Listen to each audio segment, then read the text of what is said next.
The bottle was always a soft shade of blue, not quite cobalt, not quite ocean, something gentler, something meant to reassure. Inside it, the Victorian world found its favorite promise: calm. A teaspoon of bromide, they said, would quiet the restless mind, soothe the trembling nerves, hush the anxious heart. In drawing rooms lit by gaslight, in bedrooms heavy with velvet curtains, families kept it close at hand, the way they kept sugar, matches, or prayer books. It drifted into London households like a polite guest, smiling sweetly as it took its place beside the teacup.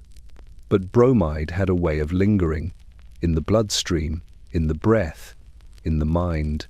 The Victorians called it a sedative. Doctors called it a miracle. Patients called it relief. Yet sooner or later, it revealed its other face, one pale and dangerous. Skin turned ghost-like, speech thickened, memory loosened and slipped, and under the soft haze of its charm, the body began to fail in ways polite society never spoke of. Because bromide did not simply soothe, it accumulated, slowly, quietly, like fog gathering behind the wallpaper. And when it finally showed its true nature, the drawing rooms that once praised it learned to whisper its name instead, slowly, carefully, like a sedative that had become a shadow.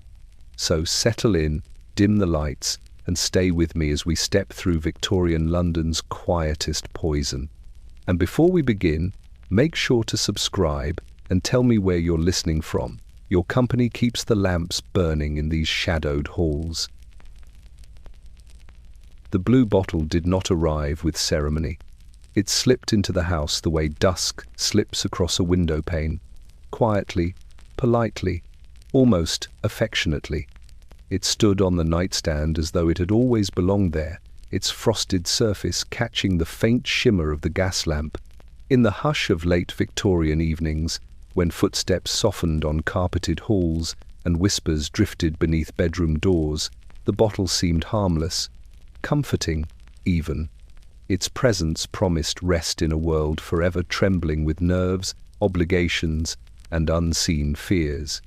The apothecary had wrapped it in brown paper tied with twine, careful not to disturb the contents. "A teaspoon at most," he'd murmured, as if discussing a child's tonic. "Reliable for sleeplessness. Quite the modern marvel."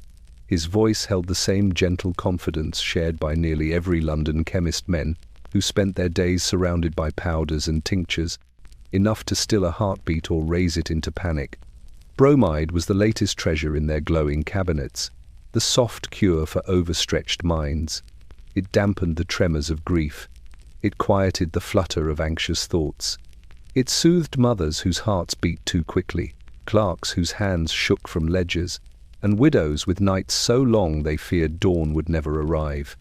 That evening, in a room smelling faintly of lavender and coal dust, the young wife reached for the bottle. Her fingers brushed its cool surface, tracing the slight imperfections in the glass. The label, hand-inked, leaned slightly to the left, potassium bromide, for nervous excitement and sleeplessness. The wording soothed her. Everything in the Victorian world was crowded with expectations. To stand straight, to speak gently, to endure grief with elegance, to maintain a household that sparkled even when she herself dimmed. A sedative that erased tension without question felt like mercy. She unscrewed the cap, feeling the soft click of the cork releasing. The scent was faint, metallic, almost invisible. A teaspoon glimmered beside her lamp, waiting like a silver promise. She poured, watched the pale liquid tremble, and swallowed it with a practiced grace. No bitterness, no burn. Only a warmth that unfolded slowly, like curtains parting in a dim theatre. Within minutes, a quiet heaviness slipped over her shoulders. Not unpleasant, no. It felt like sinking into cool water after too much heat. Her thoughts slowed, then floated. The world around her softened at the edges. The ticking clock dulled into a distant heartbeat. She lay back on the embroidered pillows, and the ceiling blurred into gentle shapes. No alarms, no worries. just a steady, dreamlike calm. But beneath that softness, something else lingered, a faint sensation behind her eyes, a looseness in her tongue, a tingling in her fingertips, as though they did not entirely belong to her. She brushed the feelings aside. Everyone had spoken of bromide with such admiration. The neighbor who called it a gift, the doctor who said it quieted the mind without consequence. Surely this light haze was part of the healing. Surely peace demanded a small surrender. She closed her eyes, unaware that tonight's teaspoon would not fully leave her body, nor would tomorrow's, nor the one after that. Bromide nestled itself into the bloodstream like a polite lodger who never intended to depart. And as she drifted into a sleep deeper than she had known in months, the blue bottle waited patiently on the table, silent, gleaming, innocent to those who wished to believe in innocence. London slept like this in countless homes, soothed, softened, and slowly, so very slowly poisoned. The chemist's shop on Fleet Street wore its usual disguise of comfort. Frosted windows glowed amber from within, and the brass bell above the door chimed not sharply, but softly, as if even the air inside had been taught to speak politely.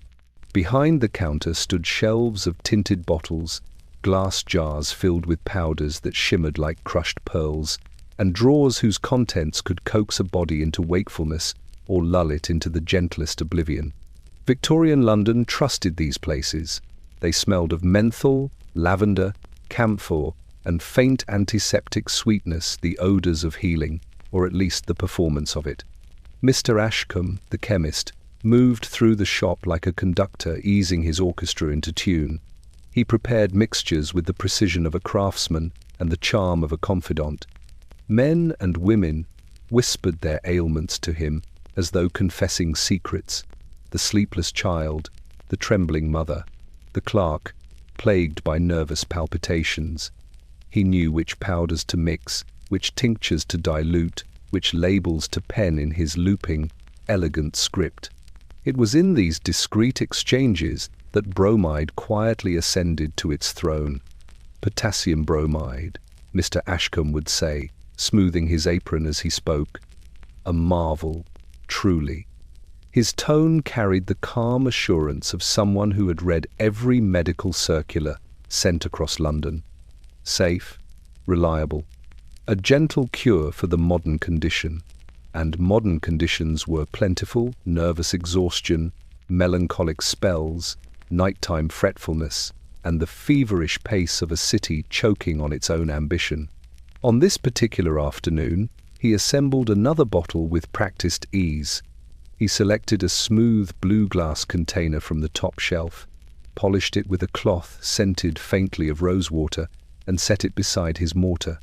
Customers found the blue comforting. It suggested calm waters, clean skies, the very hues Victorians longed to escape to but rarely touched in their smog-filled days. The colour alone sold half the doses. The doorbell chimed. A gentleman entered gaunt, shoulders tight beneath a wool coat, fingers twitching at his sides. "My sleep is treacherous," he murmured, voice thin with fatigue. "Treacherous?" Ashcombe echoed kindly. "We must tame it then." With that, he reached for the bromide. The chemist weighed the crystalline powder with almost ceremonial care. Each motion radiated confidence. He dissolved it into a clear solution, swirling it slowly until it glimmered like moonlight caught in a glass. As he corked the bottle, the gentleman watched with a desperation that bordered on reverence. "You'll find relief within minutes," Ashcombe promised. "A teaspoon with water, just enough to hush the mind." "And it's safe?" the gentleman asked, though his eyes already answered for him. "Quite safe," the chemist lied gently, or rather repeated what everyone believed, which in Victorian London was nearly the same thing. After all, bromide carried no sting like opium, no scandal like laudanum, no collapse like ether. It worked silently. It created no spectacle. Its harm whispered rather than screamed. As the gentleman left, clutching the bottle like a final prayer, Ashcombe prepared the next dose. A mother, a governess, a young man with shaking hands. Each walked away with the same blue glass and the same hopeful instructions. The chemist, for all his knowledge, did not see what was forming across the city, a slow, collective dimming in the eyes of his customers. A pallor, a heaviness, a creeping fog behind their words. Bromide was not a cure. It was an invitation. And London, with its frayed nerves and shadowed nights, accepted it willingly.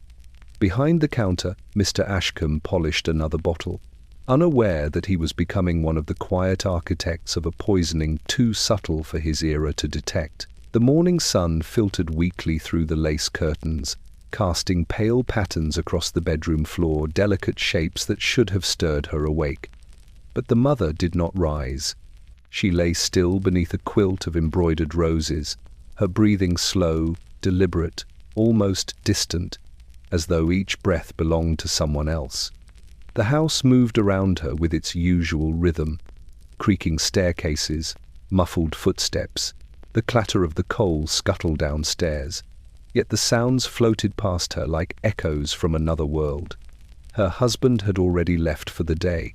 He moved through life with a brisk certainty, a man accustomed to decisions and ledgers and the comforting finality of ink. Before leaving, he had paused at her bedside, noticing the elegant stillness that had overtaken her once lively frame, but he did not worry. He felt gratitude. At last, he thought, she sleeps. The night before, he had urged her to take the bromide once more. He'd watched her hands tremble as she clasped the teaspoon, watched her eyes flicker with exhaustion. The household had been heavy for weeks, children with winter coughs, letters from estranged relatives, headaches that refused to loosen their grip. She had been pale, fretful, worn thin from unending demands. The sedative had seemed a small mercy. She needs the rest, he had said, reassuring himself as much as their concerned housemaid. It's the gentle remedy everyone's using now. But gentle remedies have their own peculiar gravity. The first teaspoon had induced a drifting calm. The second stilled her muscles so fully that the lines of worry softened on her face. By the third evening of dosing, sleep arrived with such certainty that she barely remembered climbing into bed. And now, this fourth morning, sunlight itself could not rouse her. Downstairs, the housemaid hesitated before climbing the steps with the breakfast tray. She had grown uneasy these last days, noting how heavily the mistress slept, how her voice had slowed, how her once quick movements had turned syrup slow. The maid knew illness when she saw it, having cared for younger siblings in crowded East End rooms, and something about this sleep felt wrong, not restful, not natural. She knocked softly. No reply. The tray rattled faintly in her hands. Inside, the mother remained motionless. Her eyelids fluttered just once, as though resisting the heavy hand of an invisible weight. Her skin held a faint grey cast beneath its usual pallor, a subtle sign, unnoticed by those who trusted the bottle too deeply. The maid approached the bedside and touched her arm. Cold, not icy, but cool in a way that suggested stillness rather than comfort. "Ma'am?" She tried again. The mother stirred, but only barely, as if surfacing from a depth she had never meant to fall into. She whispered something incoherent. Her words carried the slackness of a tongue grown unfamiliar with speech. She tried to lift her hand, but found it heavier than she remembered. "Perhaps another hour," the maid whispered to herself. Withdrawing though unease tightened her throat. Later that afternoon, the husband returned to find his wife still unconscious. His relief lasted only a heartbeat before a prickle of fear replaced it. He called her name. She murmured, half-formed syllables thickened by fog. When he helped her sit upright, she swayed, eyelids fluttering like failing lamps. "Just overtired," he reassured himself, though the pit in his stomach deepened. The bromide is doing its work. Yet something in the room felt wrong, the stillness too dense, the air heavy with a quiet warning. The blue bottle sat on the nightstand, the liquid inside shimmering calmly under the dimming light. It looked harmless, serene, almost beautiful. He did not yet understand that each teaspoon had layered itself in her blood, accumulating like sediment at the bottom of a forgotten river. Outside, the day faded. Inside, the mother drifted in and out of consciousness, caught in a sleep that was no longer rest but captivity, a deepening hush that neither she nor her well-meaning husband recognized as the first true sign of Bromide's tightening embrace. Dr. Wilton arrived with his black leather case and his practiced calm, the kind of composure that reassured Victorian households more than any medicine ever could. His knock was firm but polite, a sound meant to convey both urgency and dignity. When the door opened, he stepped inside with the steady gait of a man who had seen everything or believed he had. Physicians of his generation prided themselves on such certainty. It lent weight to their diagnoses, softened questions from anxious families, and made even the gravest errors seem like acts of fate rather than oversight. The house smelled faintly of coal smoke and stale lavender, the scent of a bedroom closed for too long. The husband met him at the foot of the stairs, pale with worry yet eager to disguise it. "She will not wake properly," he said. "It's as though she hears me, but she cannot find her way upward." Dr. Wilton nodded, as though this were simply a matter of timing. "Exhaustion does strange things, sir, but we shall see." He climbed the stairs with a steadiness that seemed almost arrogant, his hand never brushing the banister, his breathing unhurried. In his mind, the situation belonged to a familiar category: female nerves, overwrought sensibilities, the strain of domestic responsibility. The Victorian medical world had made a comfortable home for such explanations, and they rarely made room for anything else. When he entered the bedroom, the light was low, filtered through lace curtains that turned noon into pale twilight. The patient lay motionless, her breaths shallow and slow. Her skin, once warm with vitality, seemed dusted with ash. A faint sheen of perspiration clung to her temples, not the sweat of fever, but of a body quietly struggling beneath the weight of something unnamed. "Mrs. Harrow?" Dr. Wilton said gently. He touched her wrist, feeling for the pulse. It came, delayed, heavy, as if each beat required persuasion. Her eyelids fluttered at the sound of her name. She tried to speak, but her lips parted only slightly. A sound escaped, soft, strained, almost childlike. Her husband stepped forward, but the doctor lifted one steady hand, a silent command for patience. "How long has she been sleeping like this?" "Since last night. I thought the bromide would help." At the mention of the sedative, Dr. Wilton did not flinch. He did not frown, nor did he ask how much she'd been taking. Instead, he gave a small nod of understanding. "Bromide is quite safe," he assured him, repeating the phrase he had spoken dozens of times in parlors and sick rooms. A mild sedative, harmless when given properly. Yet as he leaned closer, something uneasy flickered across his mind, just a whisper of doubt. He examined her eyes, lifting one lid to reveal the clouded gaze beneath. The pupils reacted sluggishly, as though they had forgotten their duties. Her speech was delayed, her limbs too loose.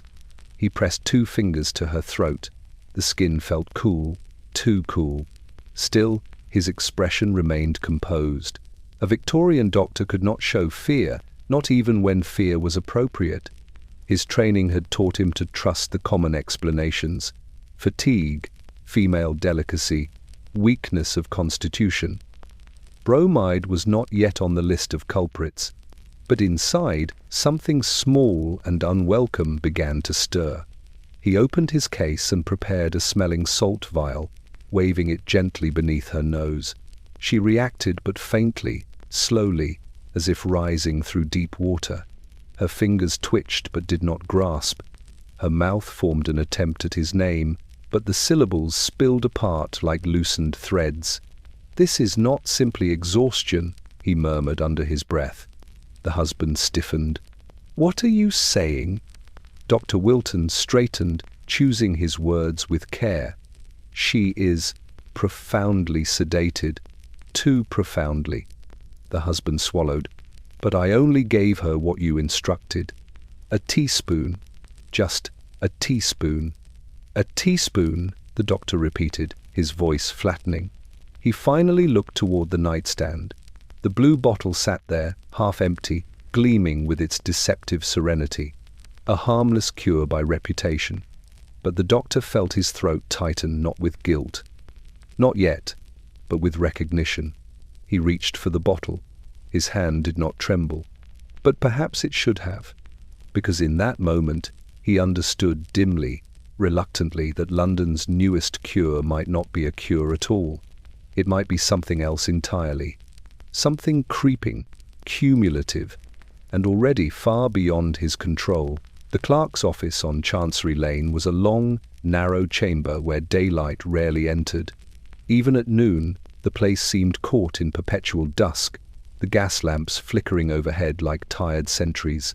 Rows of desks stretched into the dimness, each occupied by a man shrinking beneath the weight of ledgers, inkpots, and deadlines that never stopped arriving. Paper rustled constantly, soft, relentless, like the whisper of 1,000 exhausted breaths. At the far end, seated beneath a clock that ticked with accusatory precision, worked Thomas Whitley.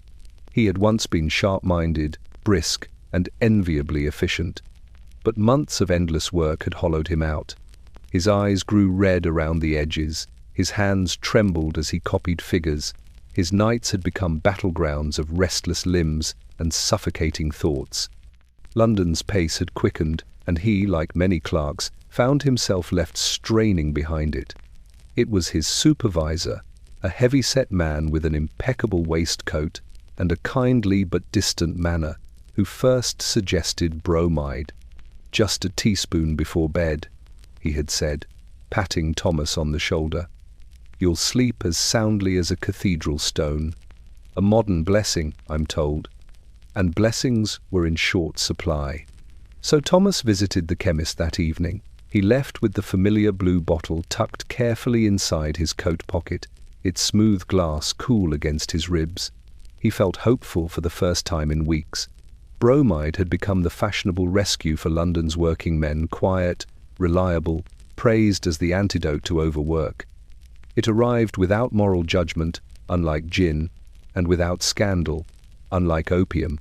It promised rest without shame. At home, in his small rented room overlooking a soot-choked courtyard, Thomas prepared his first dose. He sat on the edge of his narrow cot, the flame of his bedside lamp quivering as though bracing for a confession. His hand shook slightly as he measured the teaspoon. The liquid caught the light, nearly clear, barely revealing its potency. He swallowed it. The effect came swiftly but softly. His breath slowed, his pulse steadied. The tension in his shoulders unwound as if someone had gently unbuttoned the tightness in his bones. He lay back, exhaling with relief. It was the first night in a long while that his mind did not race, that he did not rehearse the day's mistakes or anticipate tomorrow's demands. Sleep arrived not as a creeping force, but as a warm hand guiding him into quietness. The next morning, he felt dulled, somehow. Not rested, precisely, but manageable. His limbs moved with a heaviness he dismissed as fatigue. His thoughts, ordinarily quick and precise, lagged slightly behind his pen as he worked. He shrugged it off. Anything was better than the torment of sleepless nights. So he continued. Another teaspoon the next evening, and the next, and the next. Within a week, subtle changes began to unfurl in his daily routine. His handwriting, once crisp and elegant, grew uneven. He misplaced important papers. He paused mid-sentence during conversations, searching for words that used to come effortlessly. His supervisor noticed, but assumed the young clerk was merely overworked. "Perhaps take a half day," the man suggested gently. But Thomas refused. He needed to prove himself. And besides, the bromide was helping, wasn't it? One morning, as he reached for his pen, he felt a sudden tremor in his fingers. Not the jitter of anxiety, but something slower, deeper, as though his muscles had forgotten the sequence of movement. A faint metallic taste coated his tongue. By afternoon, a mistiness crept into his thoughts, a soft blurring that made numbers swim on the page.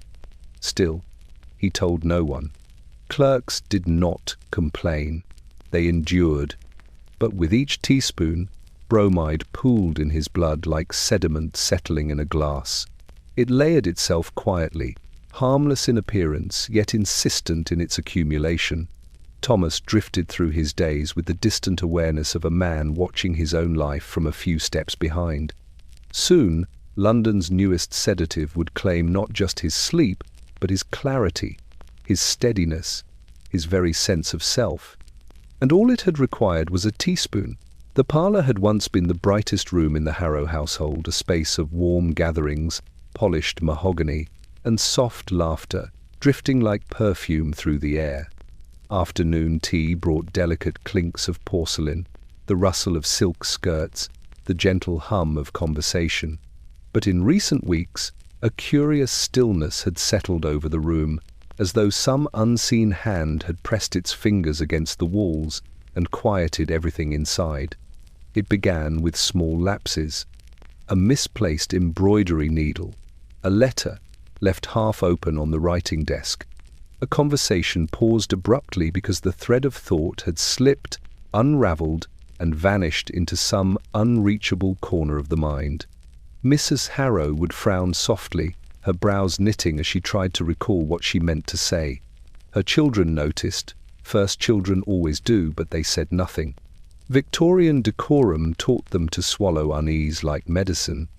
The husband, still trusting in Dr. Wilton's calm assurances, believed the sedative merely dulled her senses temporarily.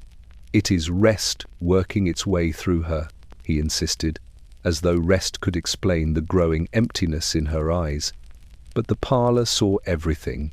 It witnessed how she wandered into the room and paused, uncertain why she had entered at all, how she lifted the teapot without remembering it was empty, how she stared at the painting above the mantelpiece, a pastoral scene she had admired for years now, studying it with a puzzled tilt of her head, as though it belonged to a stranger's home. The maid, who dusted the parlour each morning, noticed how the mistress's hands lingered on objects she once handled with brisk familiarity. The silver sugar tongs, the velvet-bound family photo album, the small glass bird her husband had bought on their anniversary. She held each one as if reacquainting herself with their purpose. One evening, during a quiet gathering of neighbours, the change became undeniable. The parlour was warm with lamplight, shadows soft against floral wallpaper. Guests sipped tea and spoke of the weather, charity meetings, and the latest articles in the Pall Mall Gazette. The air carried the faint sweetness of jasmine, Mrs. Harrow's favourite scent, and yet she seemed disconnected from the gentle luxury surrounding her. A man asked her a simple question about her garden roses. She opened her mouth, smiled faintly, and then faltered. The pause stretched thin, uncomfortable. Her gaze drifted to the window, as though the answer waited somewhere beyond the glass, just out of reach. I'm sure they are doing well," she murmured finally, though it was the wrong season for roses entirely. A silence rippled through the room. Her husband forced a laugh. "She's been quite tired lately." But whispers followed. Quiet ones, concerned ones. After the guests left, the parlour remained hushed. Mrs. Harrow lingered near the piano, fingertips grazing the keys as though testing their familiarity. She pressed a single note.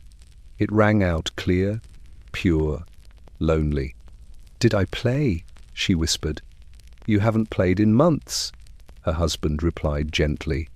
She frowned, confusion settling across her features like a thin frost. "Oh, yes, of course." But she did not move. The room felt colder then, despite the fire crackling gently in the grate. The wallpaper, once cheerful, seemed to darken at the edges. Even the ticking of the mantel clock sounded tired, sluggish. Each evening that followed brought new fragments of forgetfulness, subtle but growing. She repeated questions she had asked moments before. left drawers open as though she couldn't remember what she sought, forgot the names of people she had known since girlhood, and always, she reached for the blue bottle at night because the doctor had said it would help. The parlour bore witness to it all. The slow erosion of memory, the dimming of the eyes, the quiet panic that flickered in her husband's breath when he thought no one saw. Forgetfulness had settled here, not with a crash or a cry, but like a gentle mist rolling beneath the doorway, soft, pale, deceptively benign. And with each teaspoon of bromide, the fog thickened. The fading began so gently that no one noticed at first. It was the kind of change that slipped between moments, settling like fine dust upon the edges of a life. One morning her reflection appeared merely a touch paler, as if the mirror had lost some of its silvering. A week later, her cheeks held a muted grey tone beneath the rouge she applied with trembling fingers. Her gown seemed too bright for her complexion.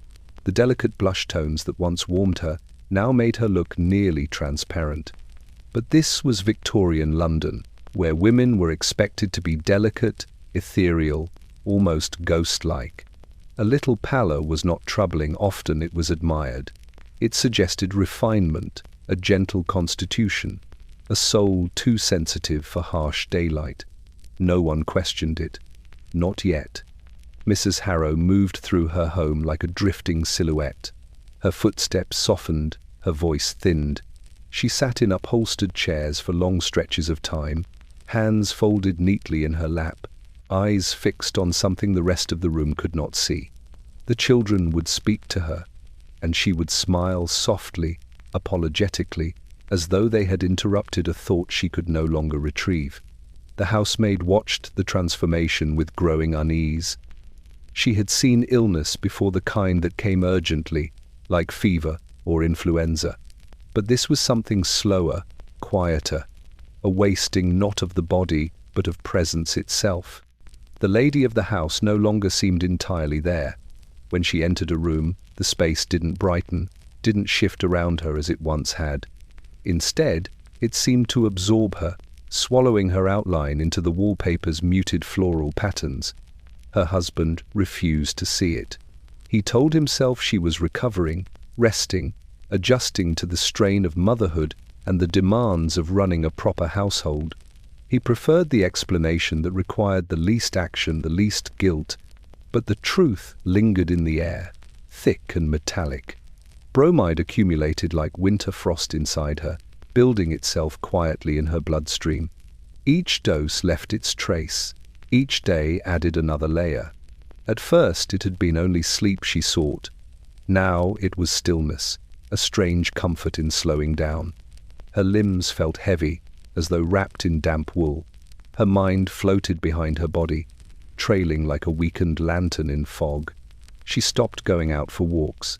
The thought of stepping into the brisk London air filled her with dread, though she couldn't articulate why. She stopped answering letters. The act of holding a pen felt monumental, like lifting a carriage wheel with bare hands. Her husband urged her to write back to her sister in Bath. She promised she would. The paper remained blank. One evening, as she brushed her hair beside the vanity, a few pale strands fell onto the wooden surface more than usual. She watched them, not with fear, but with a quiet acceptance. Her reflection stared back with eyes slightly dulled, ringed with an unnatural shadow. She tilted her head and studied the image, as though she were observing someone else entirely. The blue bottle sat neatly beside her hairbrush. She lifted it, almost mechanically, and poured a teaspoon. The liquid glistened under the lamplight. She hesitated for a moment. A faint instinct stirred a whisper of something like warning, but habit and trust and exhaustion overcame it. She swallowed. Downstairs, the house carried on.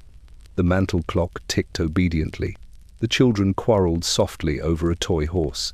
The husband sat in his study, believing he had done right by her. But the walls, the furniture, the quiet corners, they saw what the family could not. She was fading, not dying, not suffering in any dramatic fashion, just dissolving slowly, like ink diluted in water, like memory slipping between fingers, like breath thinning into silence. Bromide had wrapped its cold hands around her life, not to strangle, but to gently dim. And she, exhausted and trusting, let it. The husband believed in order, in ledgers balanced neatly, in polished boots, in schedules followed without deviation. His world, his carefully arranged, meticulously maintained Victorian world, made sense only when everything rested in its proper place.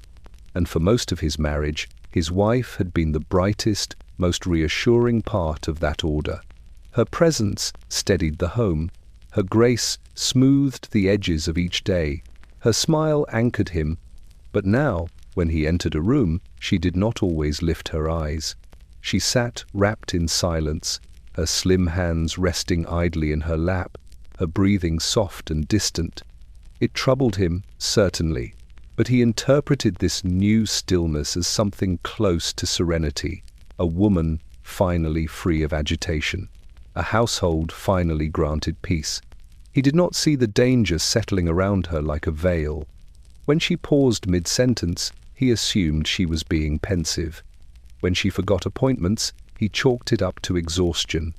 When her skin took on that faint greyish cast, he blamed the winter light, the lack of sun, the damp London chill that crept into every dwelling. He had no wish to believe that the quiet remedy he had offered, the one the doctor approved, the one every respectable household seemed to rely upon, could be anything but good. He found comfort in nightly rituals. After supper, he would arrange her pillows, straighten the quilt, dim the lamp. He would hand her the blue bottle, holding it with the reverence one might offer a holy object. Just a teaspoon, he would remind her gently, as though she might forget the details of her own suffering. But she did not forget, not entirely. She took the spoon from his hand with quiet obedience. Her fingers trembled faintly, the motion delicate as a moth's wing. The bromide slid easily down her throat, leaving no bitterness behind, no hint of its true nature. She drank, and he watched, relieved each time he saw her eyelids flutter with the promise of sleep. He mistook her fading voice for gentleness. He mistook her slowed steps for elegance. He mistook her silence for gratitude. He mistook poison for peace. On certain evenings, he found her sitting alone in the parlour, staring at the faint glow of the fire, as if waiting for something that refused to arrive. He would join her, sitting beside her with a book he hardly read, comforted simply by her stillness. "You look calm," he would say softly. "You look so much better tonight." But she did not look better. The shadows beneath her eyes deepened with each passing day. Her shoulders drooped forward, as though someone had placed a gentle but persistent weight upon them. At times she blinked slowly, as if pulling herself back into the room from a distant shore. Still, he convinced himself that healing was not linear, that recovery required time, that the bromide, in smoothing her nerves, would eventually restore her fully. He took pride in being attentive. He brewed her tea before bed, even though she rarely finished it. He fetched shawls when she complained of cold, even though the room was warm. He sat through long silences without question, believing that his presence was enough to steady her drifting mind. Love, in his understanding of it, meant providing solutions, and bromide, proposed by a doctor and praised by society, seemed a perfect solution. But solutions can blind as effectively as they soothe. One evening, as he tucked her into bed, she whispered something faint and trembling. "I feel far away." He smiled, smoothing her hair. "Rest will bring you back." She looked at him, then truly looked, and in her eyes flickered a small, desperate clarity. "No," she said, "not rest. Something else." But her voice barely carried across the pillow, and he dismissed her words as the ramblings of weariness. Minutes later, she drifted into a heavy sleep, her breathing too slow, too deep, her limbs limp with a submission that no healthy body offered willingly. He extinguished the lamp, believing he had helped her, believing he had saved her. The blue bottle glimmered faintly on the nightstand, half empty, triumphant in its quiet conquest. And in the dim corridor outside, the house seemed to hold its breath, not in peace, but in foreboding.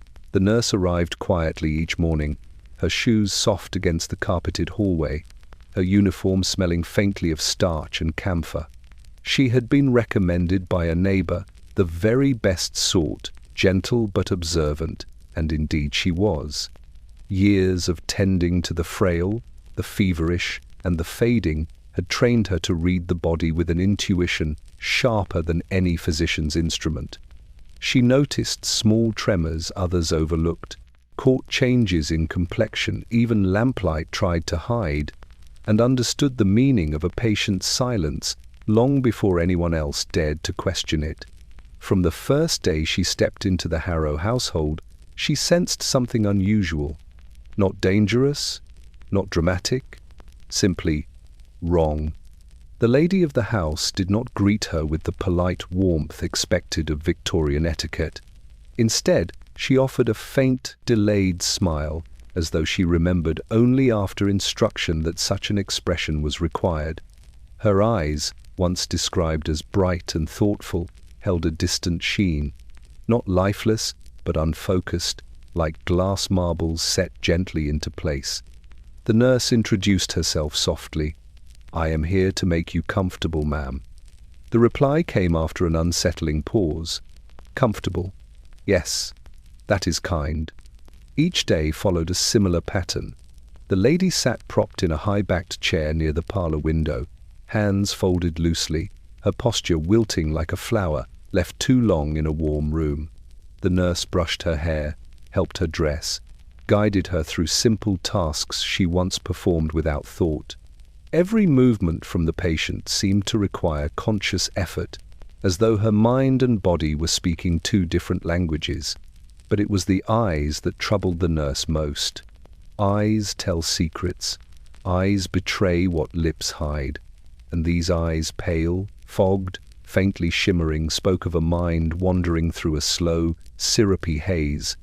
On the second week, while pressing a cool cloth to the lady's forehead, the nurse noticed her pupils responding sluggishly to light.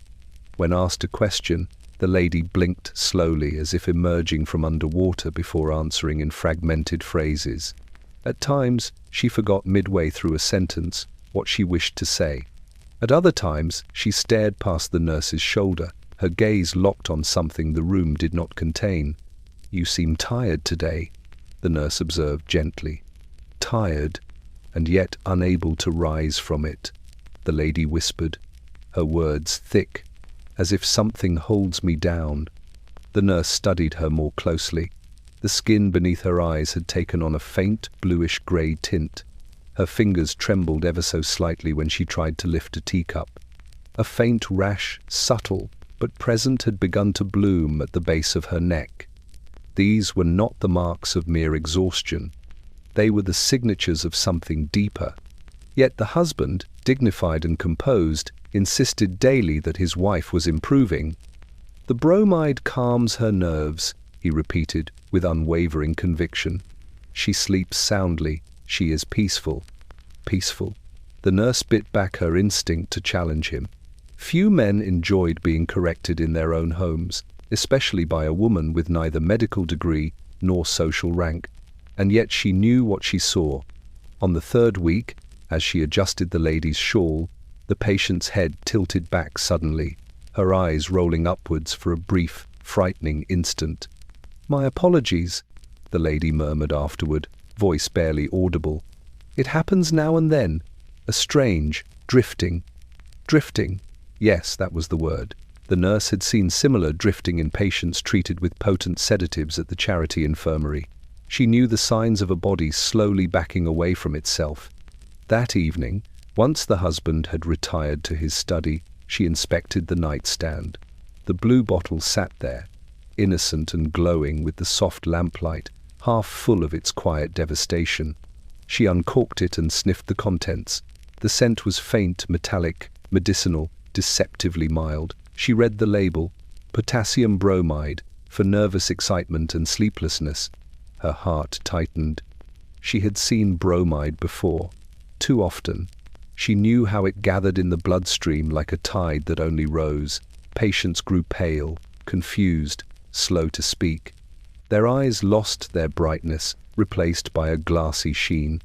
They slipped into sleep, from which they surfaced only partially, if at all. And yet physicians continued to prescribe it. The nurse held the bottle for a long, trembling moment before setting it back exactly where she found it.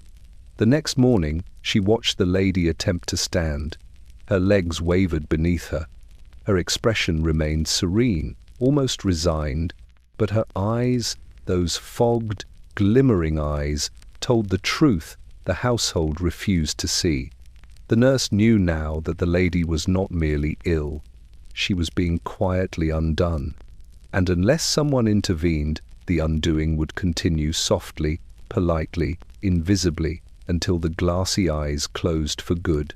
Evening had always held a kind of sanctity in the Harrow home.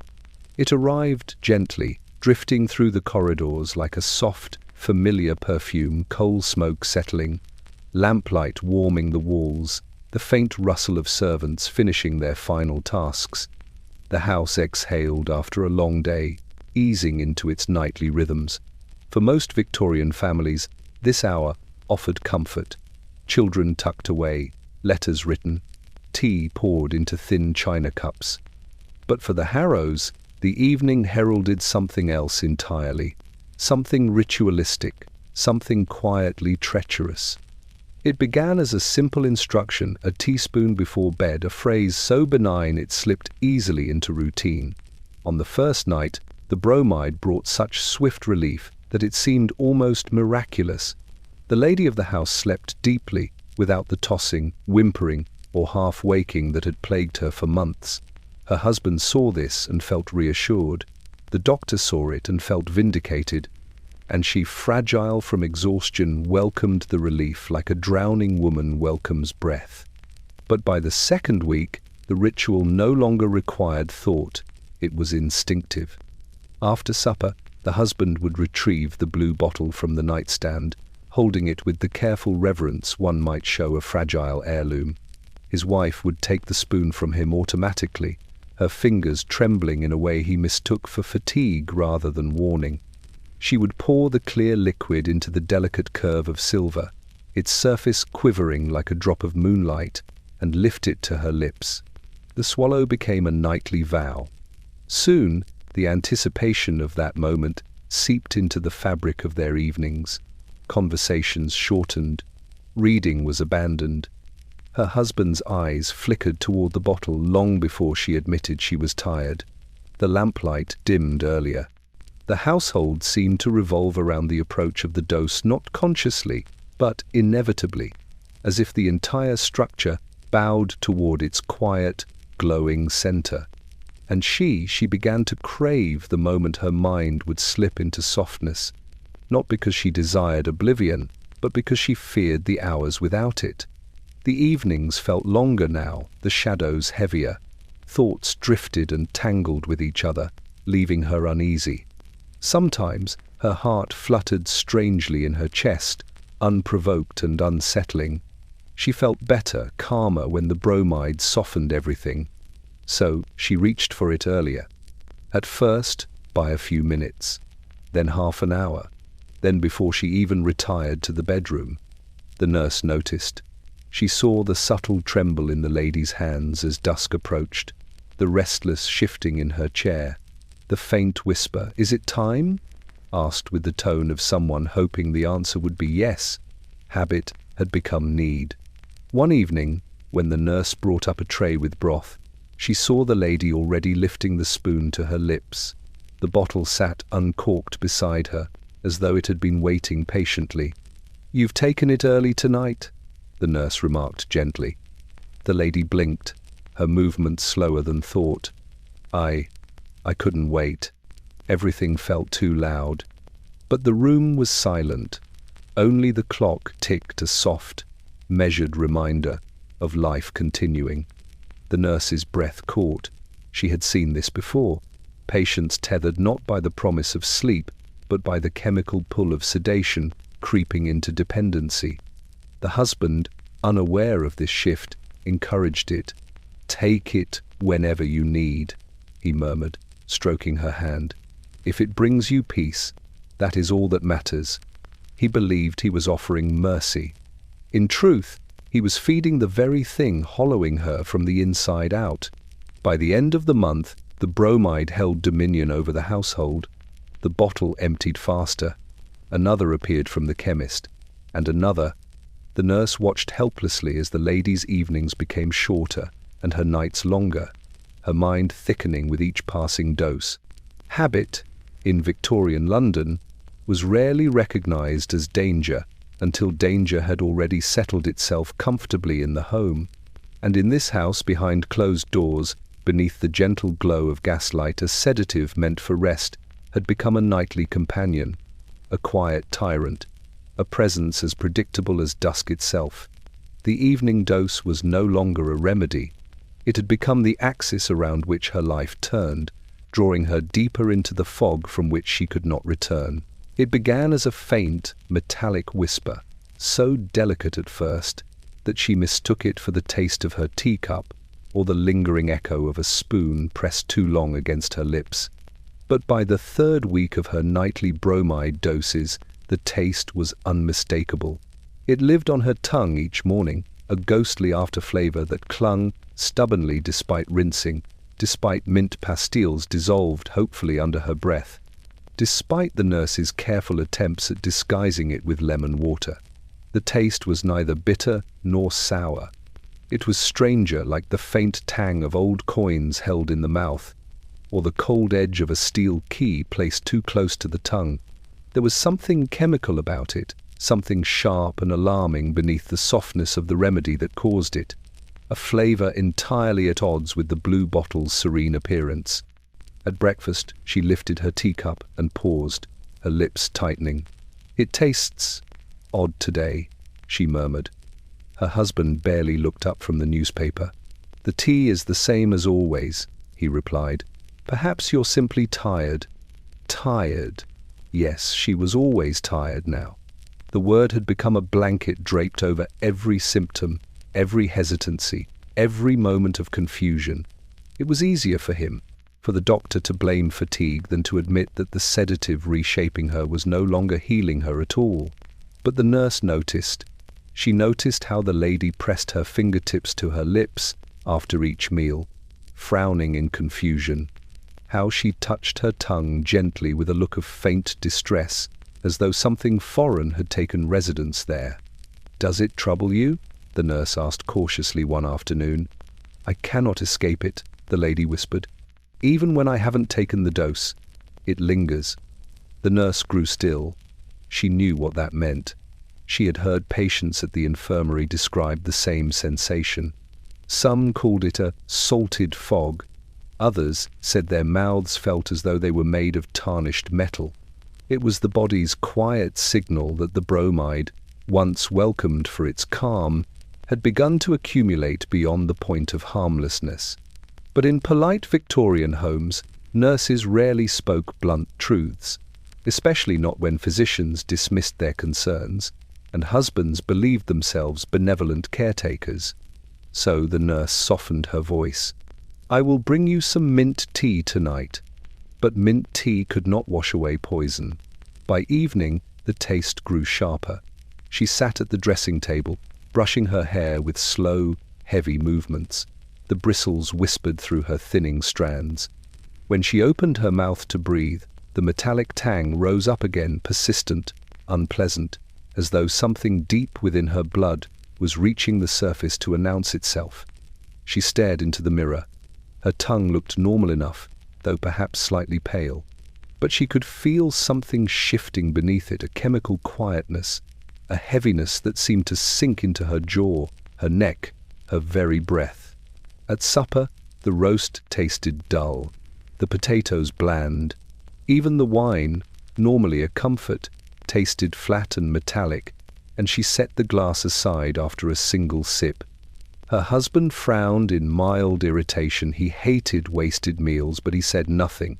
He believed her palate had grown, over-sensitive. But this was not sensitivity. This was bromide making itself known. Later, as she prepared for bed, she tried to describe the sensation. "It feels," she said haltingly, "as though the taste sits at the back of my throat, like smoke from a lamp that won't go out." Her husband smiled gently, brushing her concern aside. "You're noticing too much," he said. "The mind plays tricks when one is not well." But her mind was not playing tricks. It was trying to warn her. That night, when the teaspoon of bromide touched her tongue, she felt the familiar taste bloom immediately stronger than before, almost startling in its sharpness. It felt like swallowing the taste of metal, swallowing something unnatural. She closed her eyes, and for the first time, as the warmth of sedation began to spread through her limbs, she felt a spark of fear. Not enough to resist, not enough to stop, but enough to whisper to herself before the fog overtook her.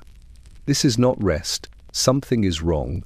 The metallic taste lingered as she drifted into the deep, heavy sleep that had become both her refuge and her ruin. The blue bottle on the nightstand gleamed under the lamplight, its contents poised to deepen its hold on her again tomorrow. And downstairs, the nurse stood at the foot of the staircase, hands clasped tightly, knowing that taste on the tongue was only the beginning. The first time her hands betrayed her, it happened in the quiet safety of the morning room. She had merely lifted her embroidery hoop, something she had done daily, almost ritualistically, and the needle slipped from her fingers. It fell without ceremony, without clatter, landing soundlessly on the carpet. She stared at her hands as though they belonged to someone else. "My fingers, they feel strange," she murmured. The nurse, arranging linens nearby, paused. "Strange how, ma'am?" She flexed her fingers experimentally. The motion was delayed, as though her hands were receiving instructions from a great distance. "Weak," she whispered, "as if they've gone soft." The explanation would return again and again in the weeks that followed.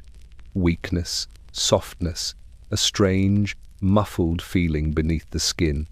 If she pressed her fingertips against the table, they registered the pressure only faintly, as though through a layer of cloth. Her grip loosened. She dropped teacups. She fumbled with clasp buttons. Even the simple act of smoothing her hair felt clumsy, imprecise. Her husband noticed, but only in passing. "Perhaps you've been idle too long," he said kindly, interpreting her weakness as feminine delicacy rather than a symptom of something darker. "A few walks in the fresh air will strengthen you." But when she attempted to lace her boots, her fingers trembled uncontrollably. She sat on the edge of the bed, breath caught in her throat, staring at the laces as if they were an impossible puzzle. Tears pricked her eyes, small, frustrated, silent tears. Her hands had always been graceful. They wrote letters with elegant loops, braided her daughter's hair each Sunday morning, played gentle melodies upon the piano keys. Now, they shook at the slightest task, quivered when she reached for her teacup, and felt unnervingly foreign when she clasped them together. The nurse saw what others refused to see. Bromide did not simply quiet the nerves, it muted them, dulled them, smothered them with the softness of chemical fog. The body forgot its own rhythm, muscles lost their willingness to respond, and worst of all, the mind began to accept it as the new normal. One afternoon, while attempting to slice a piece of sponge cake, the knife slipped suddenly from her grip and clattered onto the porcelain plate. She gasped, not from danger, but from surprise. The sound cut through the room like a crack in a mirror. "Your hands again?" her husband asked, more puzzled than alarmed. She nodded, embarrassed. "They don't obey me." He reached over and patted her wrist, misinterpreting her distress. "Nerves, my dear. The doctor said it may take time." But this was not nerves. This was the slow unraveling of her physical autonomy. Later that evening, as the nurse helped her into her dressing gown, she observed the lady's fingers trembling like candle flames in a draught. They looked almost translucent, paler than before, tinged faintly with violet at the knuckles. "Have you felt this before?" the nurse asked gently. The lady hesitated. "Only since the bromide." The nurse's breath hitched, though she kept her face calm. "Your body may be reacting more strongly now." "Reacting?" she echoed, eyes wide and glassy. "I thought it was supposed to help me." "It does help," the nurse said carefully. "But sometimes the help becomes heavier." Heavier. It was the gentlest word she could choose for the truth. That night, as the lady raised the silver teaspoon toward her lips, she noticed her hand wavering. The liquid trembled dangerously near the rim. She tightened her grip as much as she could, but her fingers curled loosely, as though reluctant to complete the task. Her husband steadied her wrist. "There now. Just breathe." She drank. She always drank. Moments later, her hands fell still in her lap, loosened by the first waves of sedation. The trembling faded, but not because she was healing. It faded because the bromide had numbed her muscles further, lulling her into a softness that was no longer restful but anesthetic. In the dim light of the bedroom, her hands seemed to belong to a wax figure rather than a living woman. Beautiful, delicate, motionless. Hands that once played, wrote, stitched, tended, held. Hands that now forgot their strength. And somewhere deep in her body, the bromide continued its quiet, relentless work, teaching her muscles to surrender, one dose at a time. The dining room had always been the heart of the Harrow household, a place where morning light pooled across polished wood, where silverware gleamed beside crisp linens, where conversations measured, polite, and proper flowed almost as predictably as the courses themselves. But by the time bromide had woven itself into the rhythm of their days, the dining room began to change. Its warmth thinned, its brightness dimmed. A quiet, uncanny hush settled over it, as though the room sensed something amiss long before its occupants did. Breakfast, once bustling with clattering china and lively chatter from the children, became a subdued affair. Mrs. Harrow sat at the head of the table, hands folded neatly, her posture elegant but eerily still. Her gaze drifted not to her family but to the far wall, where morning sunlight filtered through lace curtains. She watched it as though trying to remember something important, something that refused to come. Her husband cleared his throat, hoping to rouse her attention. "My dear, the toast. Will you not have any?" She blinked slowly, as if waking from a dream. "Toast?" she repeated, her voice thin. "Yes, perhaps." But when she reached for the butter knife, her fingers trembled. It slipped slightly in her hand, tapping against the porcelain plate. Her cheeks flushed with embarrassment. The children exchanged uneasy glances. The husband forced a smile. "You're simply tired," he said, dabbing his mouth with his napkin. "A bit more rest is all you need." Rest. The answer to everything. The nurse, standing by discreetly, observed the exchange with tightened lips. She saw the faint sheen of sweat on the lady's temples, the slackness in her jaw, the delayed responses that had become too frequent to dismiss. The dining room's silence was not born of domestic serenity, but of a growing, unspoken fear. At luncheon, the silence deepened. The lady stared at her bowl of soup, as though uncertain what to do with it. She lifted the spoon, hesitated mid-air, then slowly lowered it again. The metallic taste ever present now seemed sharper in the presence of food. She pressed her hand to her lips, swallowing against the unpleasant tang rising from her throat. "I don't think I'm hungry," she whispered. Her husband frowned. "But you must eat. You've grown pale." Pale was an understatement. The soft grey of her complexion looked increasingly unnatural, as though the colour had been gently drained from her over weeks, leaving behind a faint translucence. Her eyelids drooped. Her movements were languid, disconnected from intention. Still, he did not understand. The third course came and went untouched. By supper, even the children grew quiet.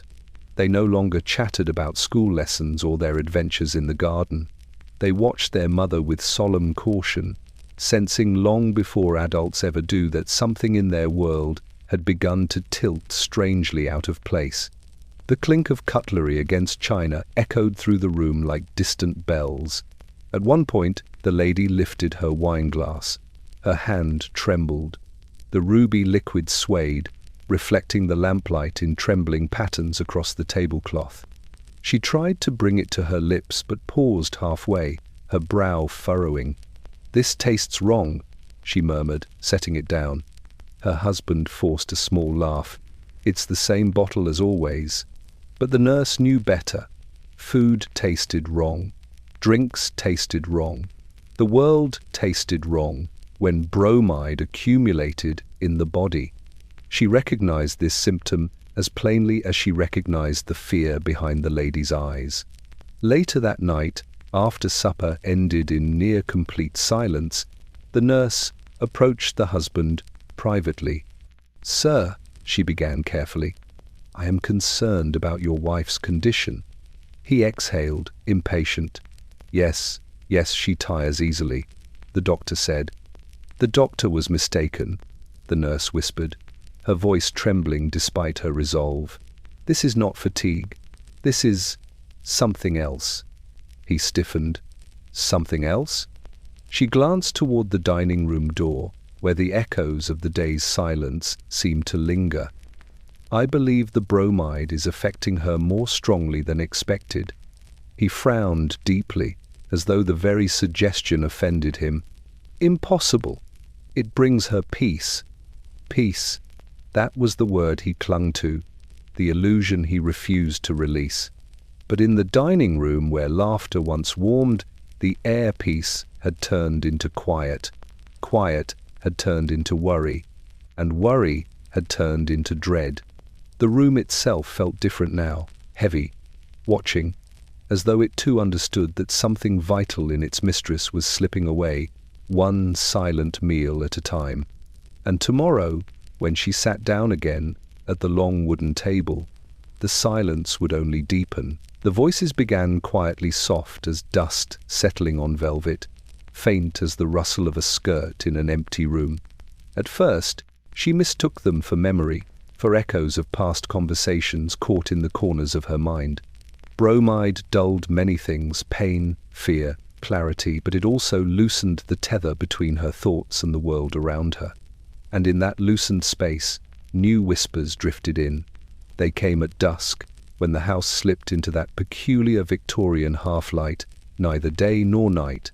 The nurse would prepare the lamps, drawing down the wicks until the flame glowed gold against the wallpaper.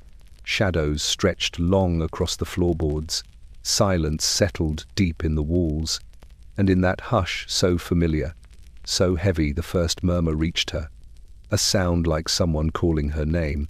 She sat up in her chair, breath held, eyes wide and glassy. "Did you say something?" she asked the nurse. The nurse paused.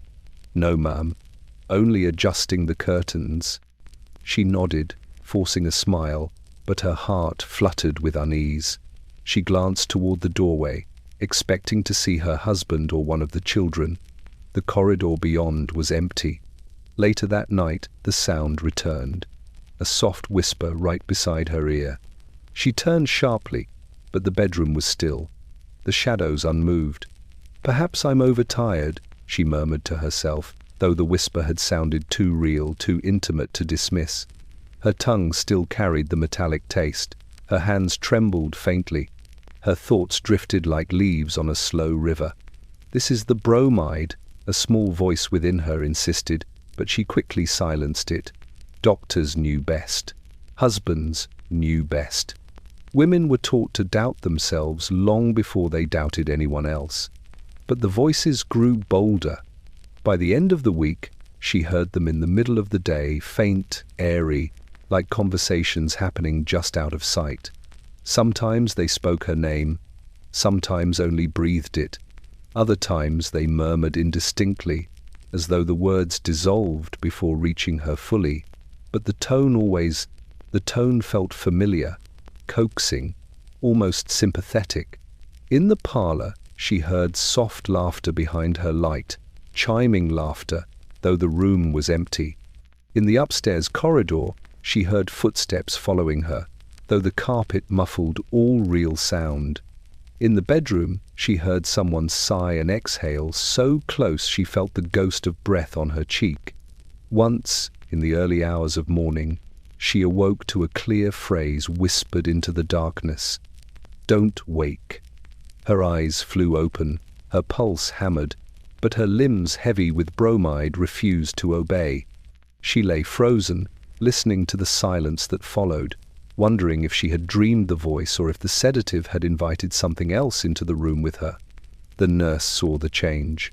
She watched the lady's gaze shift suddenly toward empty corners. She saw her startle at sounds that did not exist. She heard her murmuring reassurances to no one. And when she asked gently if anything troubled her, the lady hesitated too long before answering. "Sometimes I hear things," she confessed softly, only faintly. "I'm sure it's nothing, merely nerves." "Nerves do not whisper clearly, ma'am," the nurse replied under her breath. But the husband refused any suggestion of harm. "Hallucinations?" he scoffed, when the nurse tried, very carefully, to raise the possibility. "She is simply anxious. Bromide calms her. She only needs more rest." Rest. Always rest. One evening, as the nurse brushed her hair, the lady stiffened suddenly.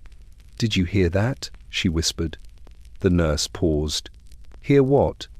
"That voice," she said, eyes wide, pupils strangely dull. "It said it was cold." The nurse felt a shiver crawl up her spine. "No one spoke, ma'am." The lady looked unconvinced. Her breath quivered. She clutched the edge of the dressing table, knuckles white. "Why is it speaking to me?" she whispered. "What does it want?" The nurse swallowed hard. She had seen this before. Bromism-induced hallucinations, minds slipping sideways under the weight of chemical sedation. But in elegant Victorian homes, such truths were unwelcome. Women were labelled sensitive, imaginative, dramatized by their own frailty. Yet she saw the terror beneath the lady's composure, a terror born from the disintegration of one's own senses. That night, as the lady took her evening dose, the nurse watched her closely. The hand trembled, the eyes unfocused, the breath shallow, and as the sedative seeped once more into her bloodstream, the lady exhaled with a helpless, fearful resignation, because she knew the voices would return. They always did, whispering softly, sweetly, persistently into the quiet hours of the night. A chorus only she could hear, a warning no one would believe. The servant staircase was always the coldest part of the house, a narrow spine of wood and shadow winding upward between the kitchen and the family's rooms. At dawn it echoed with the muted clatter of kettles, the sweep of stiff brooms, the whispered greetings of girls too young to already carry such weariness. Among them was Clara Small, quick and soft-spoken, whose presence slipped through the Harrow household like a draught beneath a closed door, barely noticed unless she was absent. Her absence began on a Tuesday.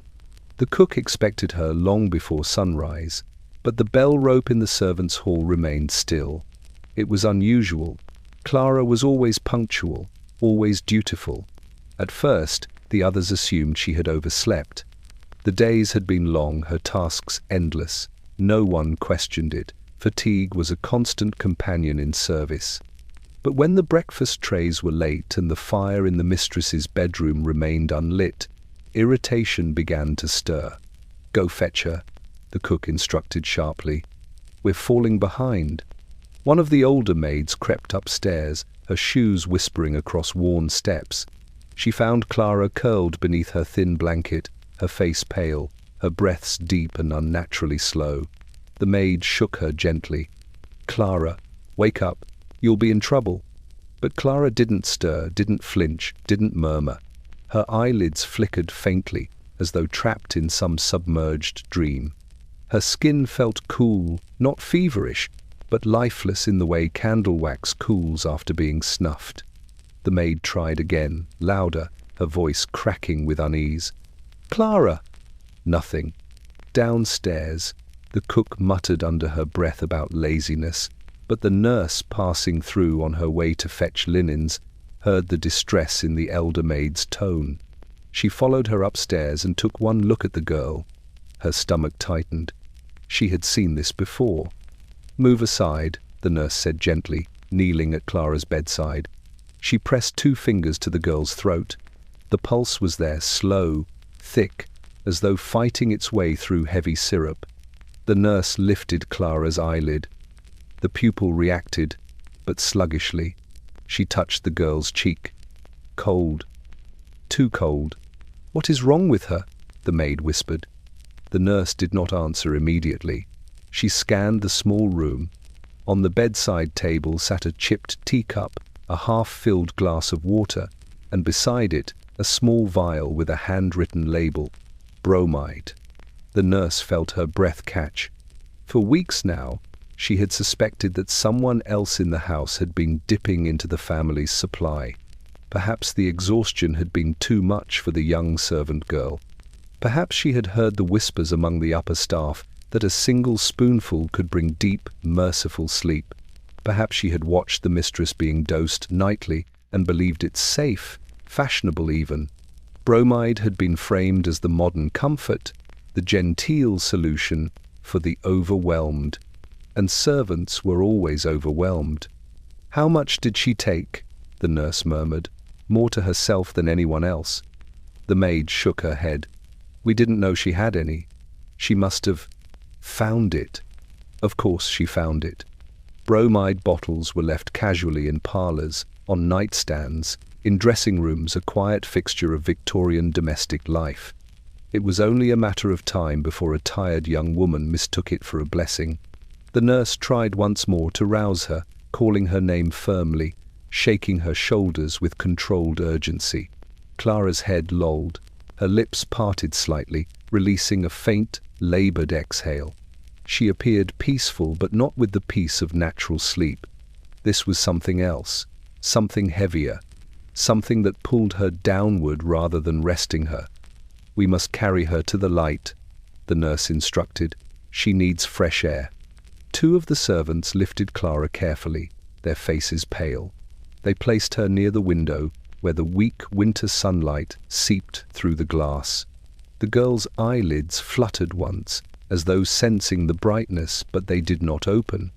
Hours passed. The household rushed around, her doctor summoned, whispers exchanged, fear tightening like a rope in every corner. The mistress remained unaware upstairs, cocooned in her own fog. The master paced, agitated not by Clara's condition but by the disruption it caused. And Clara lay perfectly still. When she finally stirred, it was nearly dusk. The nurse sat beside her, having refused to leave. Clara blinked at her, as though seeing her from far away. "What happened?" she murmured, voice paper-thin. "You slept too deeply," the nurse whispered, brushing a strand of hair from the girl's forehead. "Far too deeply." Clara tried to sit up. Her limbs were heavy, her tongue thick. Her hands trembled in the same peculiar way the mistress's did. Fear flickered across the nurse's face for the girl, for the household, for what was coming. Because Clara's near tragedy proved what she already knew. Bromide had seeped beyond the mistress's bedroom. It had entered the house itself. And now, even those in the shadows, the ones who lived quietly, unnoticed, were being pulled under by its silent, dangerous promise of rest. The gentleman's decline began not with trembling hands or sleepless nights, but with language his most prized possession. Mr. Harrow had always been a man of letters, a creature sculpted from ink and eloquence. His conversations flowed with the smooth certainty of a well-written line. His thoughts moved crisply, confidently, sharpened by years of study and the quiet pride of a man who understood the weight and shape of words. But Bromide does not limit its reach. It does not honor intellect or respect self-assurance. It seeps where it wishes, softening not only the body but the mind, blunting the edges of clarity until even the most articulate soul begins to fray. It began one quiet evening in his study. The fire crackled warmly. The room smelled faintly of leather, paper, and pipe smoke. He sat at his mahogany desk, pen in hand, composing a letter to a business associate. The words came easily at first, formal greetings, polite acknowledgements, but somewhere between lines, a phrase caught in his mind like a thread snagged on a nail. He paused.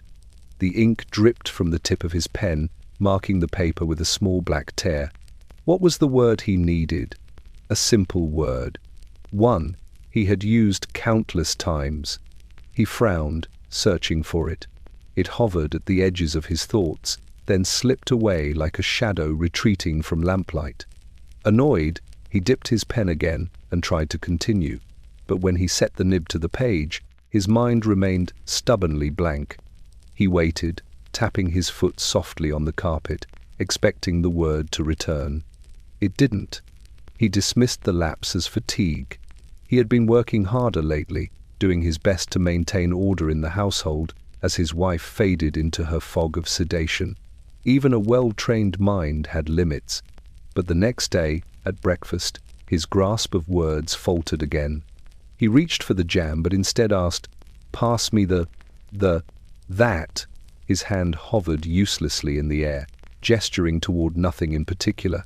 His tongue felt thick, uncooperative. The nurse glanced up sharply. She had seen that same sluggish speech in the lady. His wife stared at him, glassy-eyed, unaware of his struggle. He swallowed and tried again. "The jam," he finally uttered, with effort. The moment passed. He pretended it hadn't unnerved him. By the end of the week, his slips became frequent. Words he had once commanded effortlessly now scattered like startled sparrows. When addressing a clerk, he forgot simple instructions. When speaking to his children, sentences trailed off into silence. When trying to recall the name of a longtime friend, he stood frozen, mouth open, before laughing awkwardly and insisting he had become absent-minded in his middle age. But inside, he felt something colder, a fear he refused to acknowledge. Late one evening, after checking on his wife and finding her asleep in her deep, drugged quiet, he returned to his study. He sat before the fireplace and attempted to read, but the words on the page blurred slightly, not from poor eyesight, but from a mind struggling to connect meaning to shape. His heart thudded unpleasantly. He reached instinctively for the small blue bottle on his desk, the one he kept for nights when his thoughts raced, when worry pressed too heavily against his ribs. The doctor had assured him bromide would steadily calm the mind. And wasn't that exactly what he needed now? He uncorked it. A faint metallic scent rose from the rim, though he barely noticed. He poured a teaspoon. His hand shook just slightly, only slightly, though he attributed it to nerves. He swallowed it. For a moment, there was relief. A familiar softening of the rigid places inside him. A gentle, quiet, but as he lowered the spoon, he found himself staring at it blankly. What is this called again?" he murmured. His voice wavered with a tremor he did not recognize. The word spoon was gone. His tongue fumbled for it. His mind clawed for it. He knew the object. He understood its purpose. But the name, its simple, ordinary name, had slipped into the ether. He closed his eyes, gripping the desk tightly. The nurse, passing in the hallway, heard him whisper, "Something is wrong." But when she entered the room, he recomposed himself, insisting he was merely tired. She did not argue. She simply looked at the blue bottle resting innocently on his desk and understood that Bromide had claimed another victim, quietly, efficiently, and without prejudice. In the days that followed, the gentleman's eloquence faded like ink left too long in the sun. Words failed him, sentences tangled. He fell silent more often than he spoke, and the household, already fraying from his wife's decline, began to unravel further. For nothing unsettles a Victorian home quite like the collapse of the man who believed himself its anchor, and the quiet realization that the very remedy he trusted was quietly unmaking him, syllable by stolen syllable. For weeks, Dr. Wilton had carried an unease he could neither articulate nor dismiss. It lingered at the edge of his thoughts like a faint stain beneath fine wallpaper, visible only when the light struck it from a certain angle. At first he believed it was stress, or perhaps the dreary procession of winter ailments that flooded his practice. Chilblains, persistent coughs, melancholic spells, and the perennial, nervous excitement that appeared in every respectable household come January. But gradually, as he made his rounds from parlour to sick room to nursery, a peculiar familiarity began to shadow his observations. Patients looked alike, not in features or temperament, but in pallor, in tone, in the strange dullness clouding their eyes. A merchant's wife, seated rigidly in a velvet chair, staring past him as though he were standing behind glass.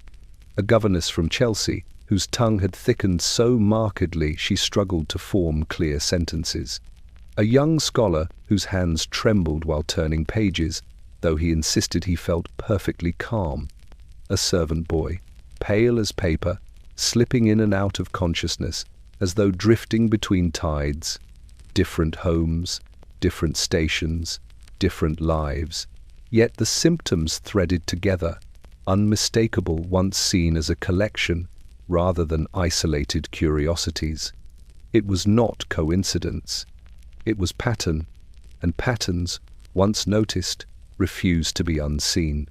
One bleak afternoon, as he rode in his carriage toward the Harrow residence, a memory resurfaced, a lecture he had attended years earlier, when bromide salts were still discussed with the cautious wonder reserved for new discoveries. A colleague had voiced concern, a minor one, barely acknowledged that bromide might accumulate in the body if used too frequently. Not dangerous, the lecturer had assured the room. Merely persistent. Persistent. The word echoed ominously now. When Dr. Wilton arrived at the Harrow home, the nurse met him at the door, her expression strained. She had been waiting for him, he realized, not simply expecting him. "She is worse," the nurse whispered, "and her husband, he has begun to tremble and lose words." Dr. Wilton frowned deeply. "Both of them?" "Yes," she said, her voice tightening, "and the signs are the same." He followed her upstairs, his footsteps swallowed by the thick carpeting. The air outside the mistress's bedroom felt stagnant, heavy with the faint, unmistakable scent of bromide metallic, muted, clinging like the aftertaste of regret. Inside, Mrs. Harrow sat propped against pillows, her complexion pale with an undertone of smoke grey. Her eyes had that same unfocused glaze he had seen in the merchant's wife, the governess, the scholar. She attempted a smile when he approached, but it faltered midway, as though her facial muscles were unsure of the command. "Doctor," she murmured, her voice distant, "the room feels slow." He examined her gently, his fingers brushing her pulse. Sluggish, uneven. Her tongue thickened, her speech delayed, her hands trembling faintly in her lap. He asked her a series of simple questions, only half received answers. She blinked between thoughts, as if needing to rediscover the thread of conversation each time it slipped away. Then the husband entered. He looked worn, hollow-eyed, and oddly hesitant, as though something invisible resisted the movement of his limbs. When he attempted to greet the doctor, the words tangled. Good. After. Yes, good afternoon." Dr. Wilton's breath caught. The pattern solidified with chilling clarity. Beyond the window, London's fog pressed against the glass, a grey, muffling veil. Inside, the room felt colder. The nurse met his gaze. She had seen it too. "Doctor," she said quietly, "I believe it is the bromide. I have seen these signs before." He did not respond immediately. To admit it aloud would unravel too much his assurances, his prescriptions, his reputation. Yet the truth, undeniable now, settled in the room like dust. Bromide was not curing these people. It was consuming them, accumulating slowly, silently, until the mind dimmed and the body obeyed only with effort. He closed his medical bag with a heavy click. "I must review their dosages," he said, though he already knew the problem ran deeper than dosage. Deeper, perhaps, than any remedy could reach now. As he prepared to leave, he paused at the threshold, staring back at his patients, one fading woman, one unraveling man, and felt the weight of his profession press down on him like the London fog outside. He had not merely noticed a pattern, he had helped create it, and now that quiet, terrible pattern was beginning to spread.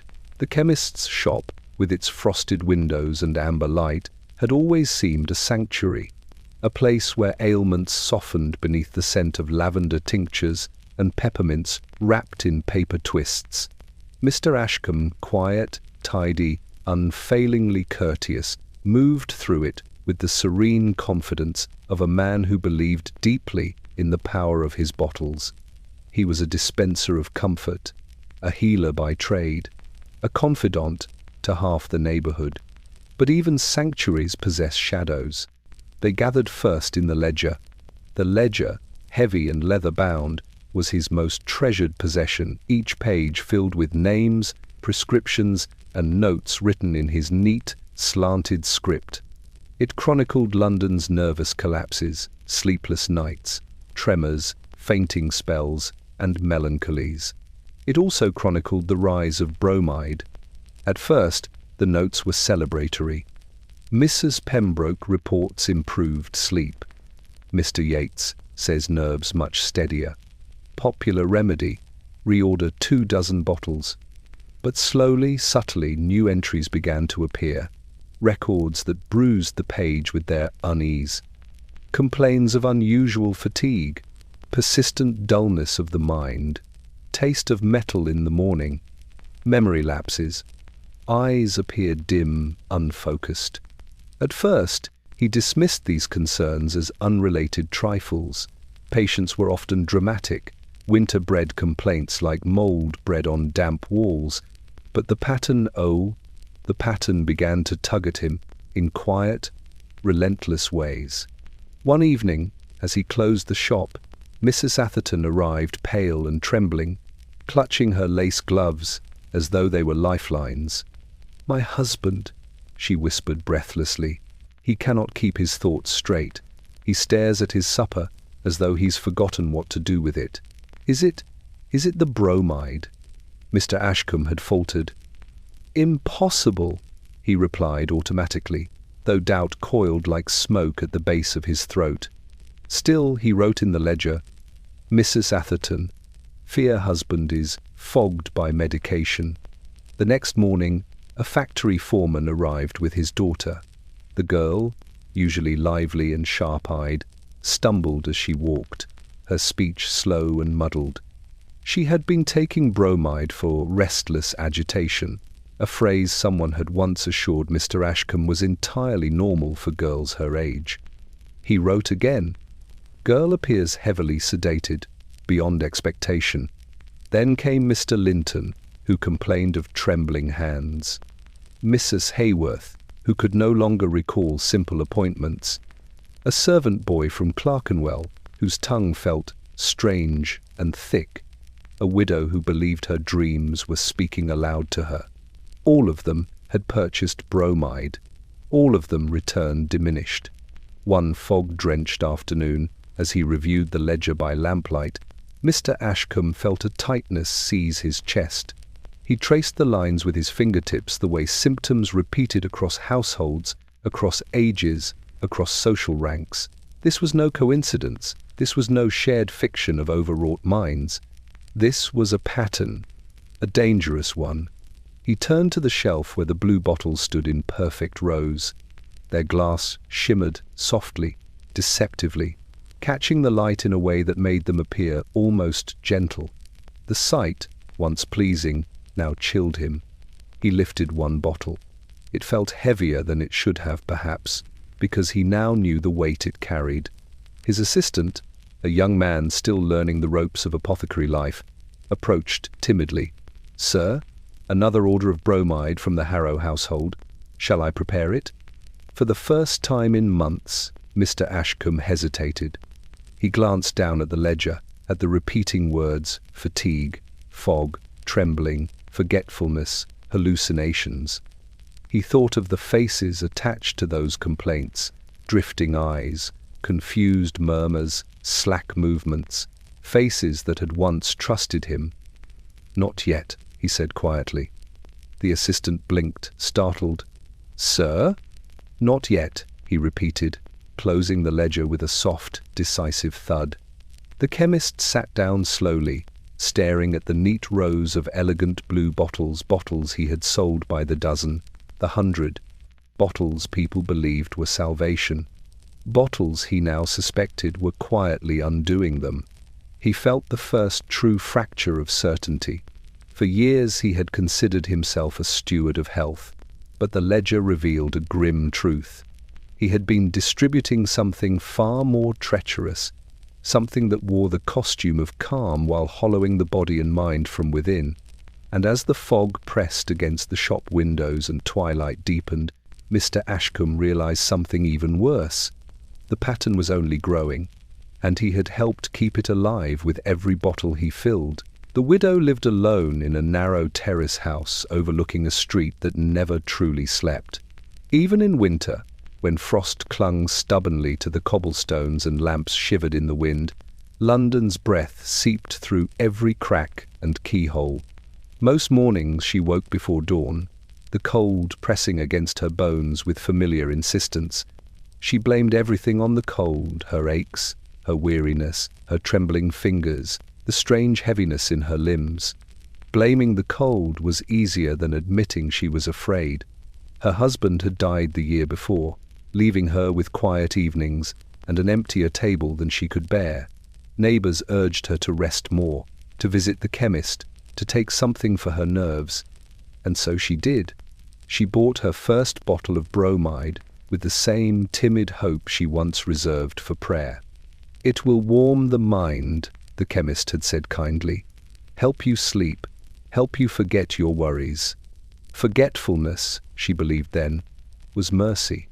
But now, months later, she found herself sinking deeper into a strange, numbing fog, one she stubbornly insisted was the work of winter. When her hands trembled while latching the window, she muttered, "The cold has worsened."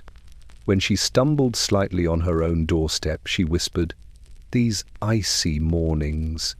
When her mind failed to recall whether she had eaten, or written a letter, or tended to the fire, she convinced herself it was the season's burden on an aging body. But the cold was not to blame. Every evening, after banking the fire, she poured herself a teaspoon of bromide.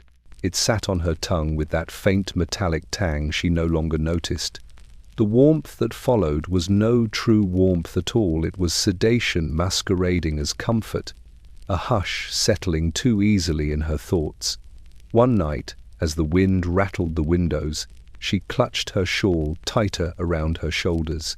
The lamp flickered, casting trembling shadows across the wallpaper. In the wavering light, she thought she heard footsteps in the hall, soft ones, familiar ones. She rose from her chair slowly, her heart fluttering with something fragile and painful. "Is that you?" she called. But the hall was empty. She blamed the cold again, the cold that seeped into her ears and her eyes and her memory.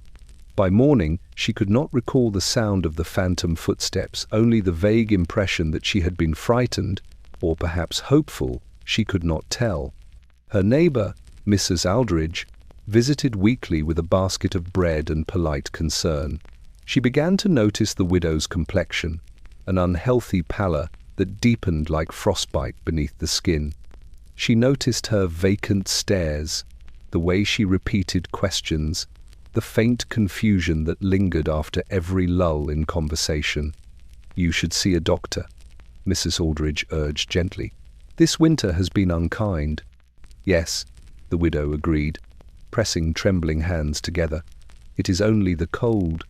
Days passed, The symptoms tightened their grip. Her handwriting deteriorated, the letters growing shaky, uncertain. Her movements slowed to half steps. Her appetite faded. She slept longer and woke foggier. Still, she blamed the cold. London winters were harsh, London widows more so. She wrapped herself in wool and habit, refusing to admit that the very thing she thought soothed her was hollowing her out like a rotting log. One afternoon, unable to stand for long, she settled into her chair and closed her eyes. The metallic taste clung to her tongue more stubbornly that day. She felt as though she were floating, not peacefully, but as if suspended in something thick and heavy. A knock sounded at the door. She tried to rise. Her body refused. Another knock, then a voice, her neighbor's, calling her name. She opened her mouth to answer, but the words caught somewhere between thought and breath. Her mind drifted in slow circles, unable to seize onto anything long enough to speak. Only later, when the neighbor entered with the spare key and found her slumped in the chair, breathing shallow, eyes dim, would anyone begin to question the truth. Even then, the widow whispered hoarsely, "It's this dreadful cold." But the nurse, summoned shortly after, saw it instantly, the pallor, the tremor, the fogged gaze. Not cold, bromide. Accumulated, quiet, merciless. And yet, wrapped in her shawl and her steadfast denial, the widow clung desperately to the simplest explanation. For admitting otherwise meant admitting she had invited her own undoing willingly, nightly, with a teaspoon held in trembling hands. And Victorian London was full of people who preferred the cold to the truth. The first report arrived quietly, without ceremony, in the pages of a medical journal that few in the general public ever read. Its heading was neat and precise. On the effects of potassium bromide in prolonged use, observations from several households in London. Beneath the formal script lay a catalogue of oddities, subtle at first, then unmistakable, recorded by a physician who had grown uneasy with repetition. He had seen faces dulled, hands tremble, tongues thicken, memories unravel, and yet the complaints had been dismissed by colleagues as anecdotal, inconsequential, or the fault of temperament rather than chemistry. Dr. Wilton, now aware of the accumulating evidence from the Harrow household and others like it, read the report in the quiet of his study. He held the journal at arm's length, the flickering lamplight casting shadows across his furrowed brow. Each word pressed upon him with a weight that seemed to settle like dust on the shoulders. The language of science, precise and restrained, did nothing to temper the horror beneath it.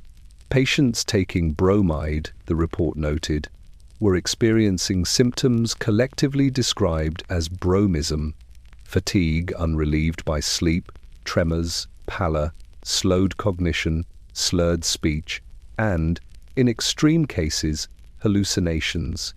The accumulation of bromide in the bloodstream was subtle at first, almost invisible, and yet persistent. Families were unwittingly complicit in the slow undoing of their loved ones, trusting the promise of calm that the bottle so prettily offered. Dr. Wilton exhaled slowly. He remembered the first patients, the merchant's wife, the governess, the young clerk, and, of course, the Harrows themselves. He saw them again in his mind's eye, each caught in a gentle fog, each unaware of the chemical tide gathering steadily inside them. He shivered, though the room was warm. Even now, as he read the clinical descriptions, he could almost smell the metallic tang lingering on their tongues, could almost feel the weight pressing down on their limbs.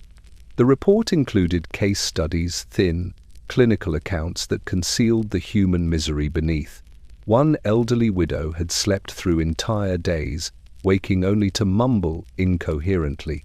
A servant girl had drifted so deeply into sedation that her pulse barely registered beneath the nurse's careful fingers. A gentleman, once eloquent and commanding, had stumbled through his sentences. lost entirely to the fog within his own mind. The symptoms were subtle, deceptive, almost elegant in their quiet onset, and that was precisely what made bromism so insidious. Dr. Wilton laid the journal on his desk and rested his head in his hands. How many lives had he overlooked? How many had passed under his care, their symptoms dismissed as mere fatigue, nervous excitement, or the delicate constitution of Victorian womanhood? The ledger of complaints at the chemist's shop, the whispered worries of the nurse, the trembling fingers of patients, all these pieces fit together now, forming a grim mosaic that had taken months, even years, to reveal itself. He reached for his own pen and made a note in the margins. Observation confirmed. Bromide accumulates, creating neurological and physical decline. Urgent review of prescribing practices required. The words felt inadequate. They were too small to contain the reality, too restrained to capture the quiet devastation that had been unfolding in households across London. Outside, the fog pressed against the windows, muting the street lamps and cloaking the city in pale silver. It seemed almost to echo the report itself, a pall over London's bustling life, a quiet warning that what had been sold as relief could easily become ruin. Dr. Wilton knew that few would heed such warnings. Victorian society prized decorum and trust in authority, and Bromide's reputation was flawless, its bottles beautiful, its instructions gentle. Yet here, in these carefully printed lines, the truth was undeniable. Bromide was no mere sedative. It was a slow, accumulating threat, elegantly disguised, quietly destroying those who relied upon it most. He closed the journal with a soft, deliberate thud. The shadows in the room seemed to deepen, pressing closer, as if the walls themselves understood the danger and mourned silently. And in that stillness, Dr. Wilton realized with a chill certainty that the quiet terror of bromism had only just begun. The asylum, perched on a gentle rise beyond the fog-choked streets of London, was a place meant to safeguard, to watch over those whose minds had frayed beyond the usual bounds of domestic life. Its walls, brick and ivy-clad, exuded both authority and an unsettling calm, as if the building itself had learned to absorb fear and still it. Within its halls, corridors stretched long and narrow, echoing the steps of nurses and attendants, the shuffle of patients, the distant clatter of keys. But in the weeks following the widespread use of bromide, a peculiar hush settled over certain wards. It began almost imperceptibly. Patients who had once muttered, cried, or protested now lay quiet, their eyes dimmed, their expressions vacant. The noise that had once defined the asylum, the moans of pain, the whispers of fear, the sharp commands of attendants, softened to a muted, ghostly hum. The silence was not comforting, it was wrong, unnerving, as if life had been pressed too firmly into the skin of the room and left there, unmoving. Nurses noticed first.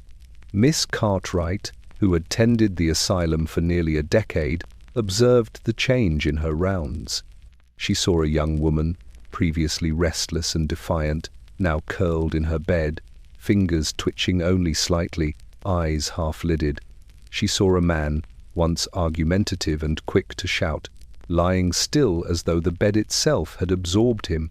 The air was heavier in these wards, thick with the faint metallic tang that betrayed the presence of bromide, a scent almost imperceptible to those untrained, yet sharp to the senses of one who had witnessed the chemical's creeping reach before. Dr. Fenwick, the attending physician, at first attributed the quiet to seasonal depression, to the malaise of winter, to the long hours of work and insufficient diet. But as he walked the halls and listened, he realized the pattern was far too precise, too consistent. Every patient showing signs of extreme sedation, every slow blink, every slackened jaw, every tremor of fingers or lips had one thing in common: bromide. Administered liberally, often without careful monitoring, It had become the unseen architect of this unnatural calm. It was not immediate death that terrified Dr. Fenwick, but a subtler undoing. Minds dulled, speech slowed, motor functions weakened, expressions muted. Families had placed their trust in the remedy, believing it gentle, even miraculous. Yet in the asylum's wards, the results were unmistakable. Bromide did not heal, it commanded. And those who relied upon it, those most vulnerable, were the first to yield. One evening, as gaslight flickered along the corridor walls, Miss Cartwright paused at the door of Ward C. She peered inside and saw 3 patients sitting side by side, eyes glassy, movements hesitant. One lifted a spoon to his lips and missed entirely, letting the food fall.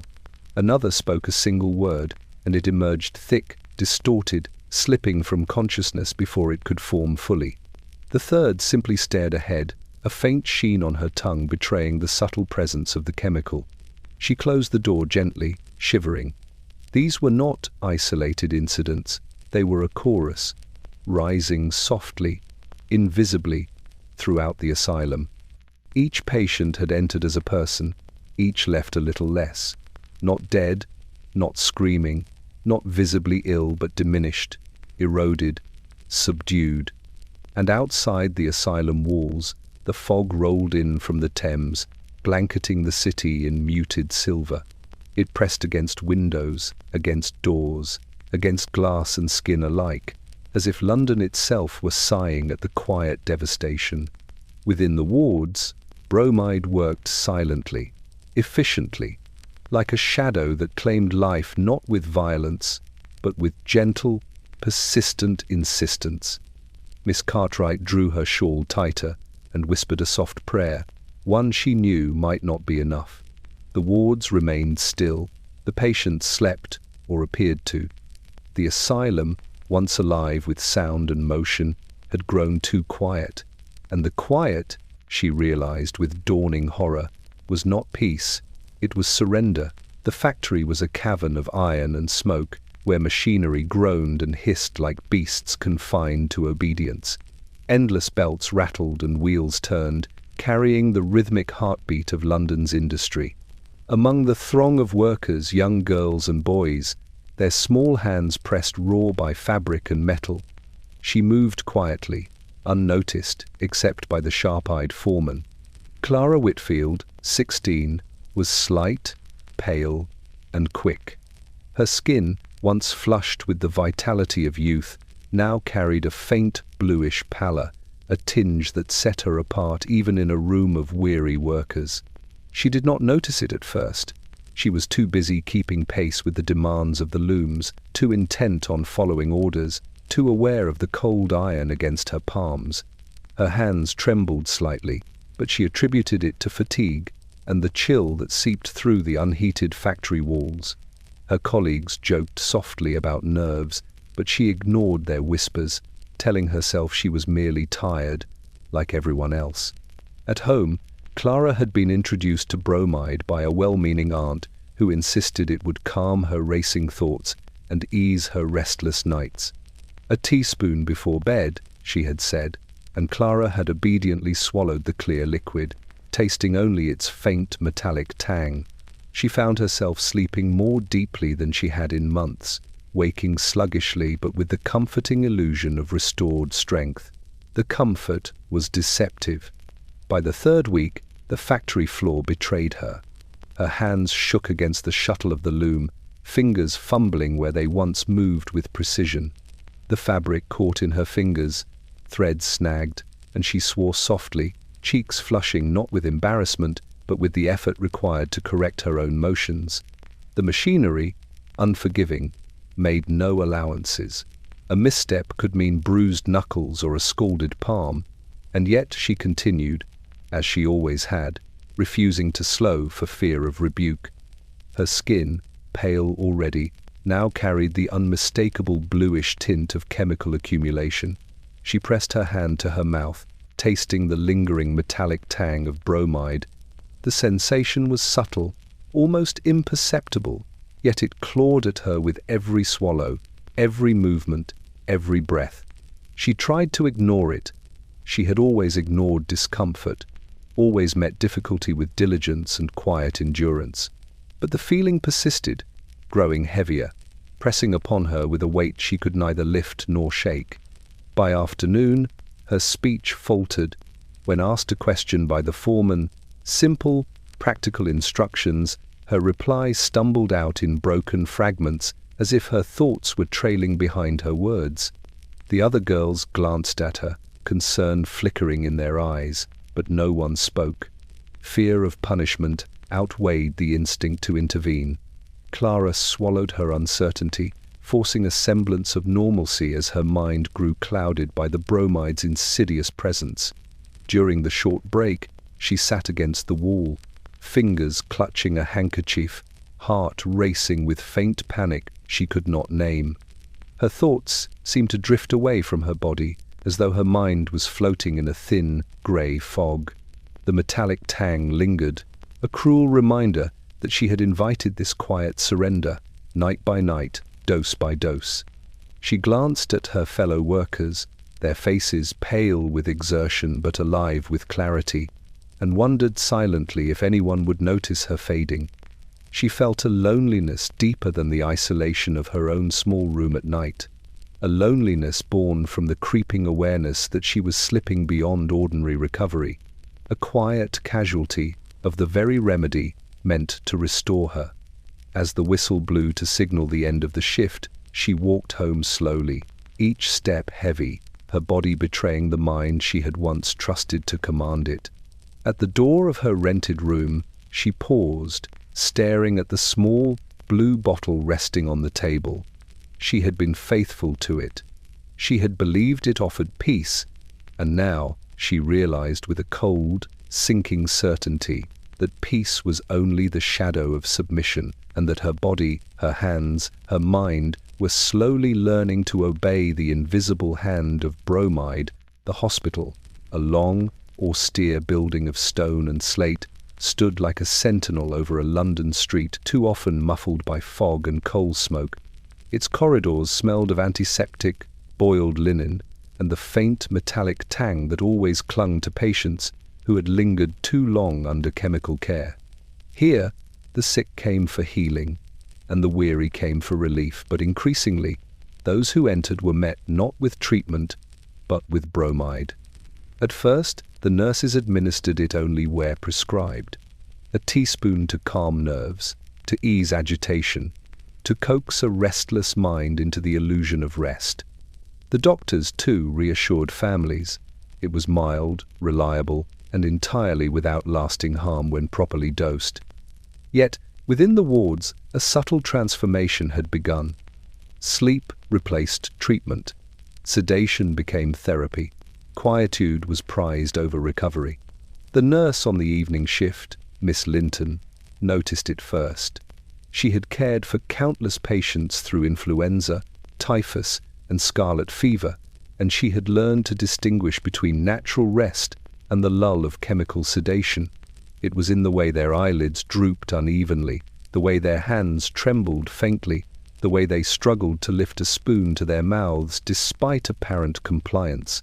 It was in the unnatural quiet, the kind that pressed against the walls and seemed to creep into the air, thickening it, muting voices, dimming the vitality of the room. One patient, a widowed mother of 4, lay in bed with eyes half closed, murmuring phrases that dissolved into incoherence. Her hands, pale and slack, fumbled the blanket around her shoulders. Each night, a teaspoon of bromide had been administered, and each morning she seemed more distant from herself. Miss Linton shook her head as she noted it in the register. Patient, increasingly sedated, alertness diminished. Another, a young clerk who had collapsed from overwork, was similarly affected. When the nurse attempted to rouse him for breakfast, he blinked slowly, struggling to focus. His speech faltered. His fingers trembled when he lifted the cup to his lips. Again, the register captured the observation. Sleep deepened, motor function slowed, chemical influence suspected. Even the hospital physicians began to notice, though few admitted the truth openly. One afternoon, Dr. Pembroke walked the length of the male ward, observing men in varying states of stupor. Their sheets were tucked with precision, their bedding warmed by the radiator, their rooms silent but for the occasional sigh. He frowned as he realized that calm had been achieved at the cost of vitality. The patients moved less, spoke less, existed less, and he, trained to heal, felt a peculiar unease. The bromide had taken the place of careful treatment, and in its stead had imposed a quiet, obedient acquiescence. By midwinter, the pattern was unmistakable. Entire wards had become chambers of gentle sedation. Patients obeyed without complaint. They slept without resistance. They drifted in a liminal state between awareness and oblivion. Staff walked quietly, fearful of disturbing the chemical lull, mistaking compliance for recovery. Miss Linton watched a small boy who had been admitted with nervous agitation. His eyes were glassy. His lips whispered half-words. The blue-tinted liquid in the teaspoon had taken hold, softening him, subduing him. It promised rest and delivered subservience. She wondered if any of them would ever awaken fully again, or if the bromide had learned to bind their bodies as thoroughly as it had bound their minds. As the night deepened and the gas lamps flickered, the hospital seemed to sigh. Outside, fog pressed against the windows. Inside, shadows stretched across the walls. Bromide had rendered the wards almost eerily silent, but the quiet was not peace. It was a careful, deliberate erasure, a sleep that had replaced healing, and patients who had traded vitality for obedience. Miss Linton, taking careful notes by lamplight, could not help but shiver. She knew that London, with its countless bottles and trusting families, had surrendered too easily to the quiet tyranny of a sedative. And within the hospital's walls, the consequence was visible. A city's most vulnerable citizens, drifting gently into chemical submission, their humanity dimmed under the softest hand of bromide. The chapel was small, its walls pale with time and smoke, and the scent of beeswax and candle soot lingered in every corner. Stained glass windows filtered the winter light into muted patterns across the wooden pews, their colours dulled as though apologizing for the day. Reverend Edmund Harrington had preached in this chapel for nearly 2 decades, his voice accustomed to the rhythm of prayer, the cadence of scripture, the ebb and flow of his congregation's murmured responses. He had built a reputation for eloquence, for clarity, for the gentle authority that drew parishioners in and held their attention without effort. But on the morning in question, even he felt something unfamiliar at the edges of his mind, a subtle fog creeping in, a hesitation that had never before found its way into his sermons. He stood at the pulpit, fingers resting lightly on the carved wood, the blue bottle placed discreetly on a shelf behind him, as it had been recommended for sleep and calm. The dose had been modest, administered the night before with all the propriety of a trusted physician's advice. Its purpose was benign, or so it seemed, to ease his restless mind, to grant him a few uninterrupted hours of slumber before the long day of pastoral duties began. Yet now, as he opened his Bible and glanced at the familiar lines, he discovered an unusual heaviness in his tongue, a stiffness in thought that made the simplest sentence seem unwieldy. The congregation waited politely. Mothers clutched the hands of their children. Young men shifted their weight on the pews. Elderly women in bonnets nodded expectantly. All expected clarity, guidance, the gentle cadence of a man who had long been the moral compass of this quiet parish. They did not know, or perhaps could not imagine, that bromide had begun to rewrite the boundaries of his mind, subtly, irreversibly. He cleared his throat, trying to summon the ease he had once possessed. Words emerged, but haltingly, each phrase requiring careful coaxing from memory. Scripture he had recited 1,000 times now tripped off his tongue in fragments. Half-formed sentences faltered mid-air, leaving spaces that no one could fill but themselves. His fingers twitched against the pulpit as if aware of the disconnect between thought and speech. The congregation exchanged glances, some polite, others questioning, though none dared interrupt. The fog thickened with each passing moment. He attempted to continue, but the rhythm of his delivery faltered. The emphasis he had once placed with confidence on certain verses, moments meant to linger in the hearts of his listeners, slipped away. His mind grasped at phrases only to find them dissolved, leaving him fumbling through paragraphs that had once flowed like water. By the time he reached the central parable, the reverence of the assembly hung uneasily. He could see the worry forming in the eyes of the mothers, the tilt of a young man's head questioning, the faint tremor in a child's fingers. Even the most attentive congregation could sense that the sermon lacked its customary clarity, though no one spoke it aloud. They assumed fatigue, poor health, perhaps even the weight of winter pressing on him. Few suspected the true cause that the blue-tinted sedative, designed for gentle sleep, had infiltrated his mind and slowed it like frost creeping along a window pane. At last, he paused, gaze lowering to the pulpit, breath caught, words dissolving mid-thought. Silence settled in the chapel, heavier than the pews, heavier than the muted light. He swallowed, tried again, but only fragments emerged. The sermon, carefully prepared, meticulously structured, could not be completed. The fog had claimed it. When he stepped down, nodding weakly to his congregation, relief mingled with unease. They murmured polite congratulations, unaware of the struggle that had occurred within their pastor's mind. Alone, he touched the blue bottle behind him, a cold recognition settling in his chest. Bromide had quieted more than nerves. It had dulled clarity, eroded speech, and rendered him, if only temporarily, incapable of performing the simplest of his duties. And in that quiet chapel, as the congregation dispersed and winter light faded entirely, Reverend Harrington understood the true weight of the sedative's power, subtle, elegant, and merciless. It could claim the mind of even the most disciplined, even the most devout, leaving behind the ghost of eloquence where once there had been authority. The drawing room, with its polished walnut furniture and stiffly embroidered curtains, had long been a place where conversation flowed like a well-practiced dance.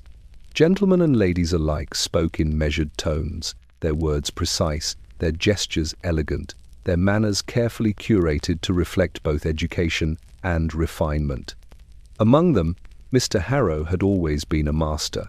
His sentences were confident, articulate, and deliberate. His voice carried a warm authority that compelled attention without commanding it. He was the embodiment of the Victorian ideal, composed, assured, and unflinching in social grace. Yet, over the last month, a subtle transformation had begun, one that would go unnoticed by most, but deeply alarmed those with the slightest attention to nuance. Bromide, that pale sedative so trusted in households across London, had begun its quiet work upon him. At first, the change was imperceptible. A slight pause mid-phrase, a fleeting hesitation before a punchline or a quotation came to mind. Polished sentences began to falter ever so slightly, as if the mind was tugging at the hem of thought, unsure how to proceed. He noticed it first during an evening tea, when a young cousin asked him to recount a tale of their last country visit. Normally, he would launch into vivid detail, painting scenes with words as easily as a painter would brush on color. But now, he stumbled. Words that had been his closest companions shifted just out of reach. He searched for a verb, then a subject, then a connecting clause, each flickering at the edges of memory like candlelight. His cousin, polite yet perceptive, noticed the hesitation and offered a gentle prompt, which he accepted with a thin, embarrassed smile. The next day, at a small gathering of acquaintances, his speech faltered again. A question about the city council left him grasping, searching for proper terms, only to respond with a vague, half-formed statement that neither clarified nor offended, merely hung awkwardly in the room. He felt the flush of shame creep up his neck, though the ladies and gentlemen around him said nothing. They were polite, as always, though their eyes betrayed a faint unease. They, too, could sense that the usual ease, the flowing command of conversation, was slipping from his grasp. By the end of the week, his condition had progressed. When asked about minor occurrences, a shipment delayed, a neighbour's visit, the arrangements for the garden, his mind hesitated unnaturally, his responses half-formed, his cadence broken. He repeated himself frequently, circling back over words already spoken, as though attempting to grasp fleeting meaning from the ether. His hands, too, betrayed him occasionally, tapping the table in nervous rhythm, twisting a napkin with slight tremors, grasping and releasing objects in a motion too slow for their size. At night, in the dim glow of the lamp beside his chair, he would reflect on these moments with a quiet, gnawing fear. The metallic tang of bromide lingered faintly on his tongue, a reminder that the sedative he had trusted for rest had begun to claim far more than a good night's sleep. It dulled clarity, slowed thought, eroded the eloquence he had prided himself upon, and yet he continued to accept it, believing the relief it offered outweighed the creeping cost. The house, too, seemed to sense the change. The silence of the drawing-room had grown more pronounced, the shadows heavier, as if the walls themselves mourned the subtle erosion of the man who had once carried its voice. Guests departed earlier, conversations shortened, laughter muted. Bromide had become the silent conductor of their evenings, orchestrating not rest, but submission to quiet and fogged cognition. Mr. Harrow, once master of discourse, now felt like a spectator to his own life. Words slipped through his fingers, leaving him grasping, fumbling, and quietly aware that each sentence carried the weight of gradual undoing. And as he leaned back in his chair, hands trembling faintly over the arms, he understood the cruel paradox.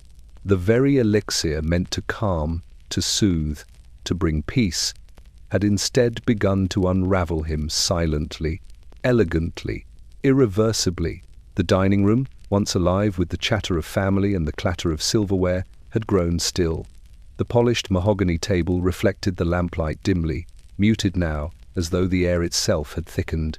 Gas lamps flickered weakly against the shadows that pooled in the corners, and even the curtains, heavy with velvet, seemed to press downward in quiet expectation.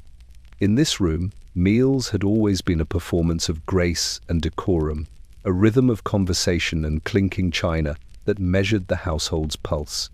Now, the rhythm faltered, and the pulse slowed to a tentative, uneven beat. Mrs. Harrow sat at the head of the table, her posture upright yet somehow fragile, hands folded delicately in her lap. The blue bottle rested within reach, a constant companion to her fading consciousness. She picked at her food with tentative movements, the fork occasionally trembling in her grip. Each bite seemed to require effort, as though the act of nourishment demanded more will than her body could summon. Her eyes, once bright with attention, wandered intermittently toward the shadows along the walls, flicking away before she could settle upon any one detail. Her husband, seated beside her, had taken to speaking in softer tones, as if raising his voice might fracture the fragile quiet that had settled over them. He pushed the soup spoon along the porcelain plate for her, offering gentle encouragement. "Eat, my dear," he whispered. "It will restore your strength." He did not notice how his words, so carefully chosen, were sometimes repeated by his wife a moment later, as though she had heard them only in fragments. The repetition, the pauses, the occasional faltering of her gaze, all were dismissed as fatigue, the predictable toll of a woman stretched thin by daily responsibilities. The children, who had once chattered eagerly about their lessons or the weather, now chewed their food in silence.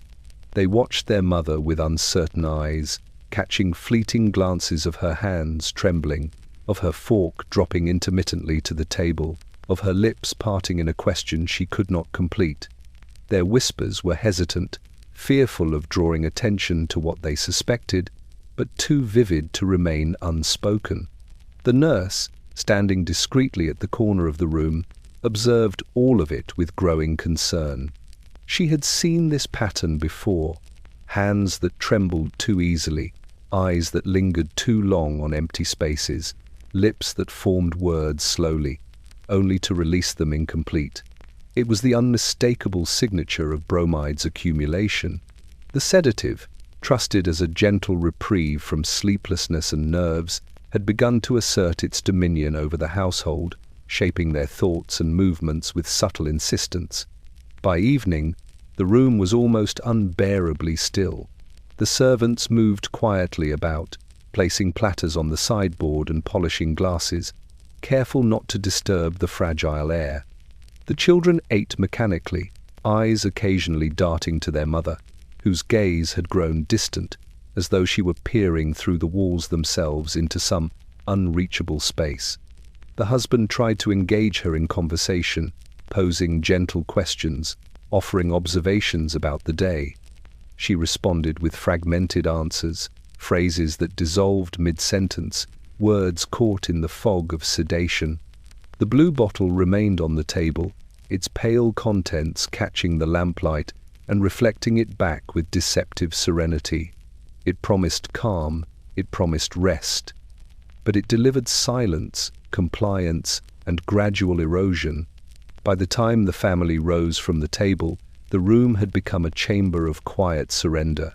The laughter that had once warmed the walls extinguished, conversation subdued, and a sense of heaviness pressing down upon all who dwelt within.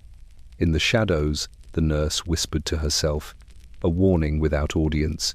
The dining room had fallen silent, not from propriety, not from exhaustion, but from the gentle tyranny of Bromide, claiming those who trusted its soft, insidious promise. And the hush it brought was only the beginning. The dining room of Lady Winthrop's townhouse had always been a stage of civility and elegance. Its long, polished table gleamed beneath the soft glow of gas chandeliers, while walls adorned with tapestries and framed portraits held witness to generations of quiet refinement. At luncheons, conversation flowed with the same precision as the silverware on the table, each phrase balanced carefully with a nod, a tilt of the head, a polite smile. But on the afternoon in question, the usual cadence of speech faltered, and the room, once vibrant with laughter and gentle repartee, was subdued by an unnatural quiet. Mrs. Harrow, seated at the centre of the table, attempted to engage in conversation as she had in past luncheons. She smiled faintly at the guest beside her, a lady of the ton with sharp eyes and a carefully maintained posture, but her words emerged slowly, as though each syllable required deliberate negotiation between mind and tongue. When asked about her travels to the countryside the previous summer, she paused mid-sentence, lost in thought, before murmuring a fragment that barely conveyed the memory. Her fingers fumbled with the napkin, lifting it to her lips but letting it slip slightly to the tablecloth, a delicate misstep unnoticed by some, yet sharply observed by the more discerning attendees. Her husband, attempting to maintain the household's reputation for propriety, leaned forward and offered the correct word, smiling gently as though guiding a child through a new lesson. But even his voice, so measured and familiar, seemed to tremble faintly, his mind beginning to mirror his wife's fogged cognition. The metallic tang of bromide lingered subtly on their tongues, imperceptible to the polite society around them, yet enough to dull precision and erode confidence. The other guests, initially polite and cheerful, began to notice a pause too long in reply, a mispronunciation where none should have occurred, a glance exchanged between companions that hinted at concern. Conversation, which had always flowed like a carefully choreographed dance, began to stumble. The room grew heavy with the subtle discomfort of unspoken recognition. Something in the air had changed. The food, laid out with the customary elegance of the season, went largely untouched by the hostess. The delicate salmon pâté, the roasted partridge, the sipped wines, none could draw her fully into the moment. Her hands, pale and trembling, struggled with the silver utensils. Her eyes, once bright and lively, flickered uncertainly from guest to guest, catching the light only to reflect a growing internal haze. Bromide, which had begun its quiet work weeks earlier, now dictated the rhythm of her mind and body with precision. Miss Cartwright, the nurse who had accompanied Mrs. Harrow to the luncheon under the guise of propriety, watched silently from her place at the edge of the room. She had witnessed similar effects in private homes, in hospital wards, in the quiet rooms of the infirm, and recognized immediately the signs of what physicians now hesitated to name bromism. It was subtle yet unmistakable slowed cognition, tremulous hands, disrupted speech, pallor creeping across otherwise healthy skin. The social performance of the luncheon now served only to highlight the deterioration, each faltered sentence a testament to the chemical's quiet tyranny.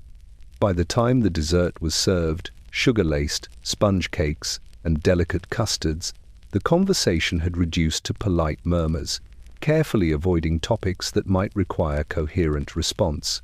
Words were chosen with painstaking care, pauses lingered too long, and laughter had become infrequent, almost forced. The table, so often the heart of social display, had become a gallery of quiet unease, its participants ensnared in the invisible grasp of a sedative that promised calm but delivered subtle submission.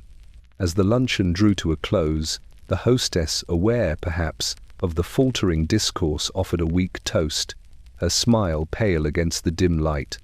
The guests raised glasses, voices tremulous, eyes darting for reassurance.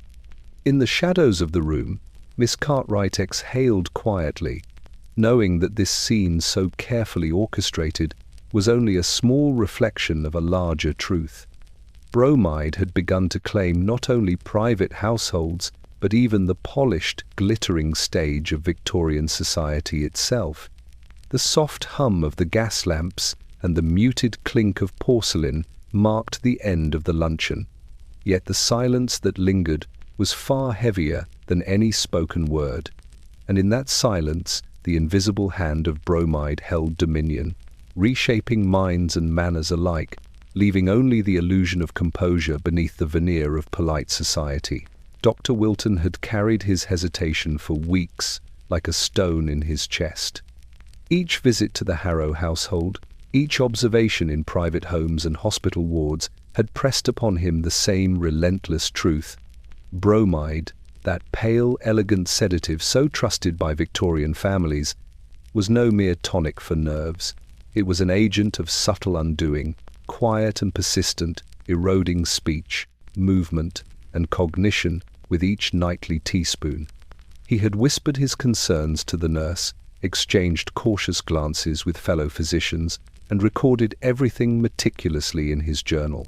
Yet still, he had hesitated to voice them publicly. Politeness, protocol, and the fragile trust between doctor and patient held him in check. Victorian society prized deference to authority, and the chemist's reputation for propriety seemed unimpeachable. Yet with each passing day, hesitation grew heavier, a weight that threatened to fracture both conscience and profession. It was in the lecture hall of the Royal College of Physicians, amidst the muted rustle of papers and the low hum of conversation, that Dr. Wilton finally spoke. The room smelled faintly of waxed floors and old books. Gas lamps flickered along the walls, casting shadows on the gathered men in frock coats, each seated with the meticulous posture of learned expectation. He cleared his throat, the sound unusually loud in the oppressive quiet, and adjusted the cuff of his sleeve before beginning. "Gentlemen," he said, voice steady despite the tension clawing at his chest, "I have observed a phenomenon in households across London and within certain wards of our hospitals that demands attention." He paused, letting the weight of his words settle.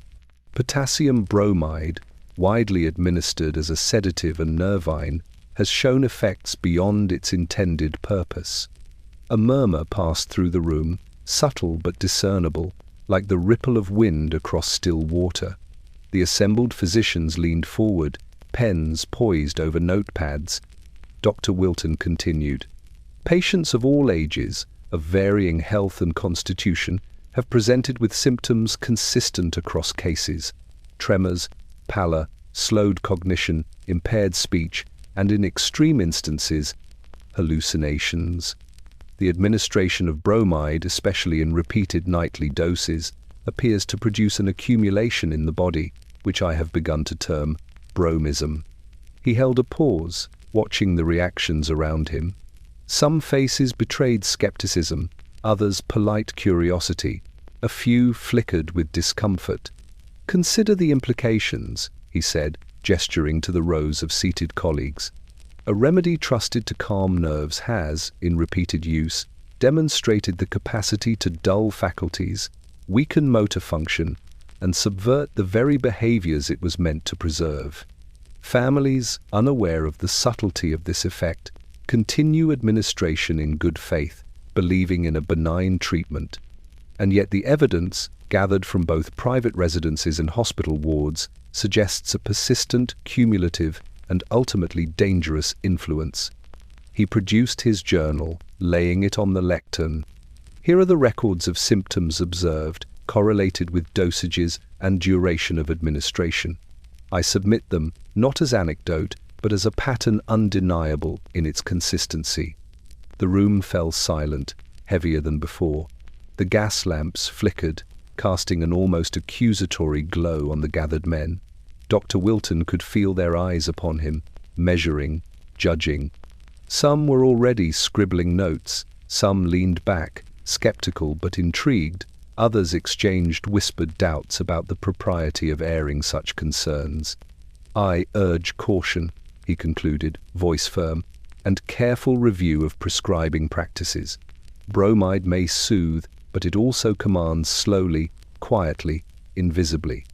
We must not mistake sedation for health, or quiet compliance for recovery." The chamber remained still, the weight of his words pressing upon it as if the walls themselves absorbed the warning. For the first time, Dr. Wilton exhaled fully. He had spoken, and though he did not yet know if action would follow, he had unshackled his conscience from the comfort of silence.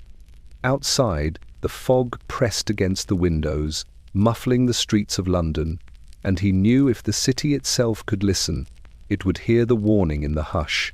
The quiet tyranny of bromide had been named at last. The hallway of the Harrow residence stretched long and narrow, lined with portraits of ancestors who had once carried the family's name with pride and composure. It was in this corridor, beneath the muted glow of gas lamps and the soft sigh of winter wind pressing against the window panes, that Mrs. Harrow first faltered. Her steps, once deliberate and assured, now carried a tremor that spoke of a body unmoored, a mind that no longer commanded its own vessel with certainty. She had risen that morning, as she always did, the blue bottle of bromide lying close at hand. 1 teaspoon, so the doctor instructed, so society prescribed, so her husband believed. Its promise of calm, of rest, of serenity had become a ritual she obeyed without question. Yet, as she lifted herself from the chair, the familiar warmth of sedation clung more tightly than ever, weighting her limbs with an insidious heaviness. Her husband, observing from the doorway, did not yet perceive the danger. "Take your time, my dear," he encouraged softly. "There is no need to rush." She nodded, attempting a polite smile. But the moment her feet met the polished wood floor, the subtle betrayal of her body became evident. Her legs swayed with an unsteady rhythm, her knees quivering beneath the weight of a body accustomed to control. She tried to straighten, to move with the grace expected of a lady of her station, yet the floor seemed to shift beneath her, or perhaps it was she who could no longer trust her own steps. The nurse, standing nearby, reached instinctively to steady her. "Careful, ma'am," she cautioned, voice low and even. Her fingers touched the lady's arm lightly, guiding her forward without intrusion, but the tremor persisted, subtle yet undeniable. With each step, the world tilted in small, imperceptible ways. She grasped at the banister, her knuckles pale as she tried to anchor herself, yet the wood felt strangely unyielding. Her vision wavered at the edges, her balance betrayed by the cumulative sedative that had seeped into her system over weeks of nightly doses.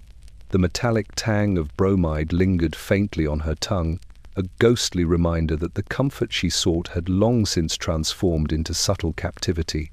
She paused midway down the hall, breath shallow, pulse quickened not from exertion, but from the quiet awareness that her body no longer obeyed with certainty. A misstep might send her sprawling across the floor, her dignity threatened by the very substance she had trusted to preserve it. Her husband stepped closer, attempting to offer both support and reassurance. "It is the cold floors," he said gently, as though environmental factors alone could account for the unsteadiness. "You have walked these halls countless times. Surely it is nothing." But the nurse understood immediately. The tremor in the legs, the looseness of the joints, the slight wobble in the hips, the hesitant lift of the foot, these were the hallmarks of bromism, a chemical sedative slowly claiming control over mind and body alike. It was not fatigue, nor age, nor chill. It was the invisible hand of potassium bromide asserting dominion. By the time they reached the parlor, Mrs. Harrow's steps had become careful, measured, and punctuated by small halts. Each movement required conscious effort, each lift of a foot a negotiation between will and chemical insistence. The room, once a sanctuary of familiar comfort, now felt like a stage on which she performed a precarious dance, a dance choreographed not by her mind, but by the insidious influence of the sedative she had taken to soothe herself. As she sank into her chair, breath trembling, the nurse noted the pallor of her face, the slight shimmer in her eyes, the slackness in her shoulders. The bromide had worked quietly, invisibly, methodically, transforming elegance into precariousness, obedience into limitation, sleep into submission. And in that silent parlor, the house seemed to hold its breath, recognizing the subtle theft of autonomy. The patient could no longer walk straight, not from weakness, not from fatigue, but from the quiet, relentless insistence of a chemical once trusted to bring comfort, now claiming dominion over her very body. The Royal College of Physicians stood solemn upon its grey stone foundation, a beacon of knowledge and authority in the heart of London. Its halls, polished with decades of careful maintenance, echoed faintly with the footsteps of learned men, their coattails brushing against walls lined with portraits of venerable predecessors. Gas lamps flared softly in the corridors, casting the muted glow of enlightenment upon polished floors and heavy oaken furniture. It was here, in this sanctified space of observation and debate, that Dr. Wilton convened the meeting that would, he hoped, illuminate the invisible tyranny that had begun to spread quietly throughout the city. The attendees, men of distinction and authority, assembled in the lecture room, their faces polished with expectation, their pens poised for note-taking. They had come to discuss recent observations regarding bromide, a chemical sedative lauded for its ability to calm nerves and induce sleep. Yet, as Dr. Wilton glanced across the rows of observers, he felt the familiar weight in his chest. He had seen the subtle, creeping devastation wrought by the substance. Trembling hands, glassy eyes, faltering speech, and minds lost to gentle fog. He had catalogued the symptoms, documented the patterns, and recorded the evidence. And now he would speak, despite the tremor of unease that accompanied the act of confronting his peers. He rose at the front of the room, adjusting his coat with a precision born of habit, and allowed a moment for the murmurs to subside. "Gentlemen," he began, voice steady, though beneath it lay the tension of urgency, "we are faced with a subtle yet persistent threat, one that has gone largely unrecognized in private homes and hospital wards alike." His gaze swept the assembly, each man nodding politely, yet none anticipating the full weight of what he was about to present. "Potassium bromide," he continued, though prescribed as a sedative and tonic for restless nerves, has demonstrated an ability to accumulate in the body, producing effects that compromise motor function, speech, cognition, and, in extreme cases, perception itself. A murmur ran through the audience. Dr. Wilton allowed it to fade before continuing. Patients have exhibited tremors in the hands, pallor across the skin, slowed cognition, difficulty in speech, and, in the more severe instances, hallucinations. These are not isolated occurrences. They have appeared consistently across multiple households, affecting men, women, and even servants, all of whom trusted the substance to bring rest and relief.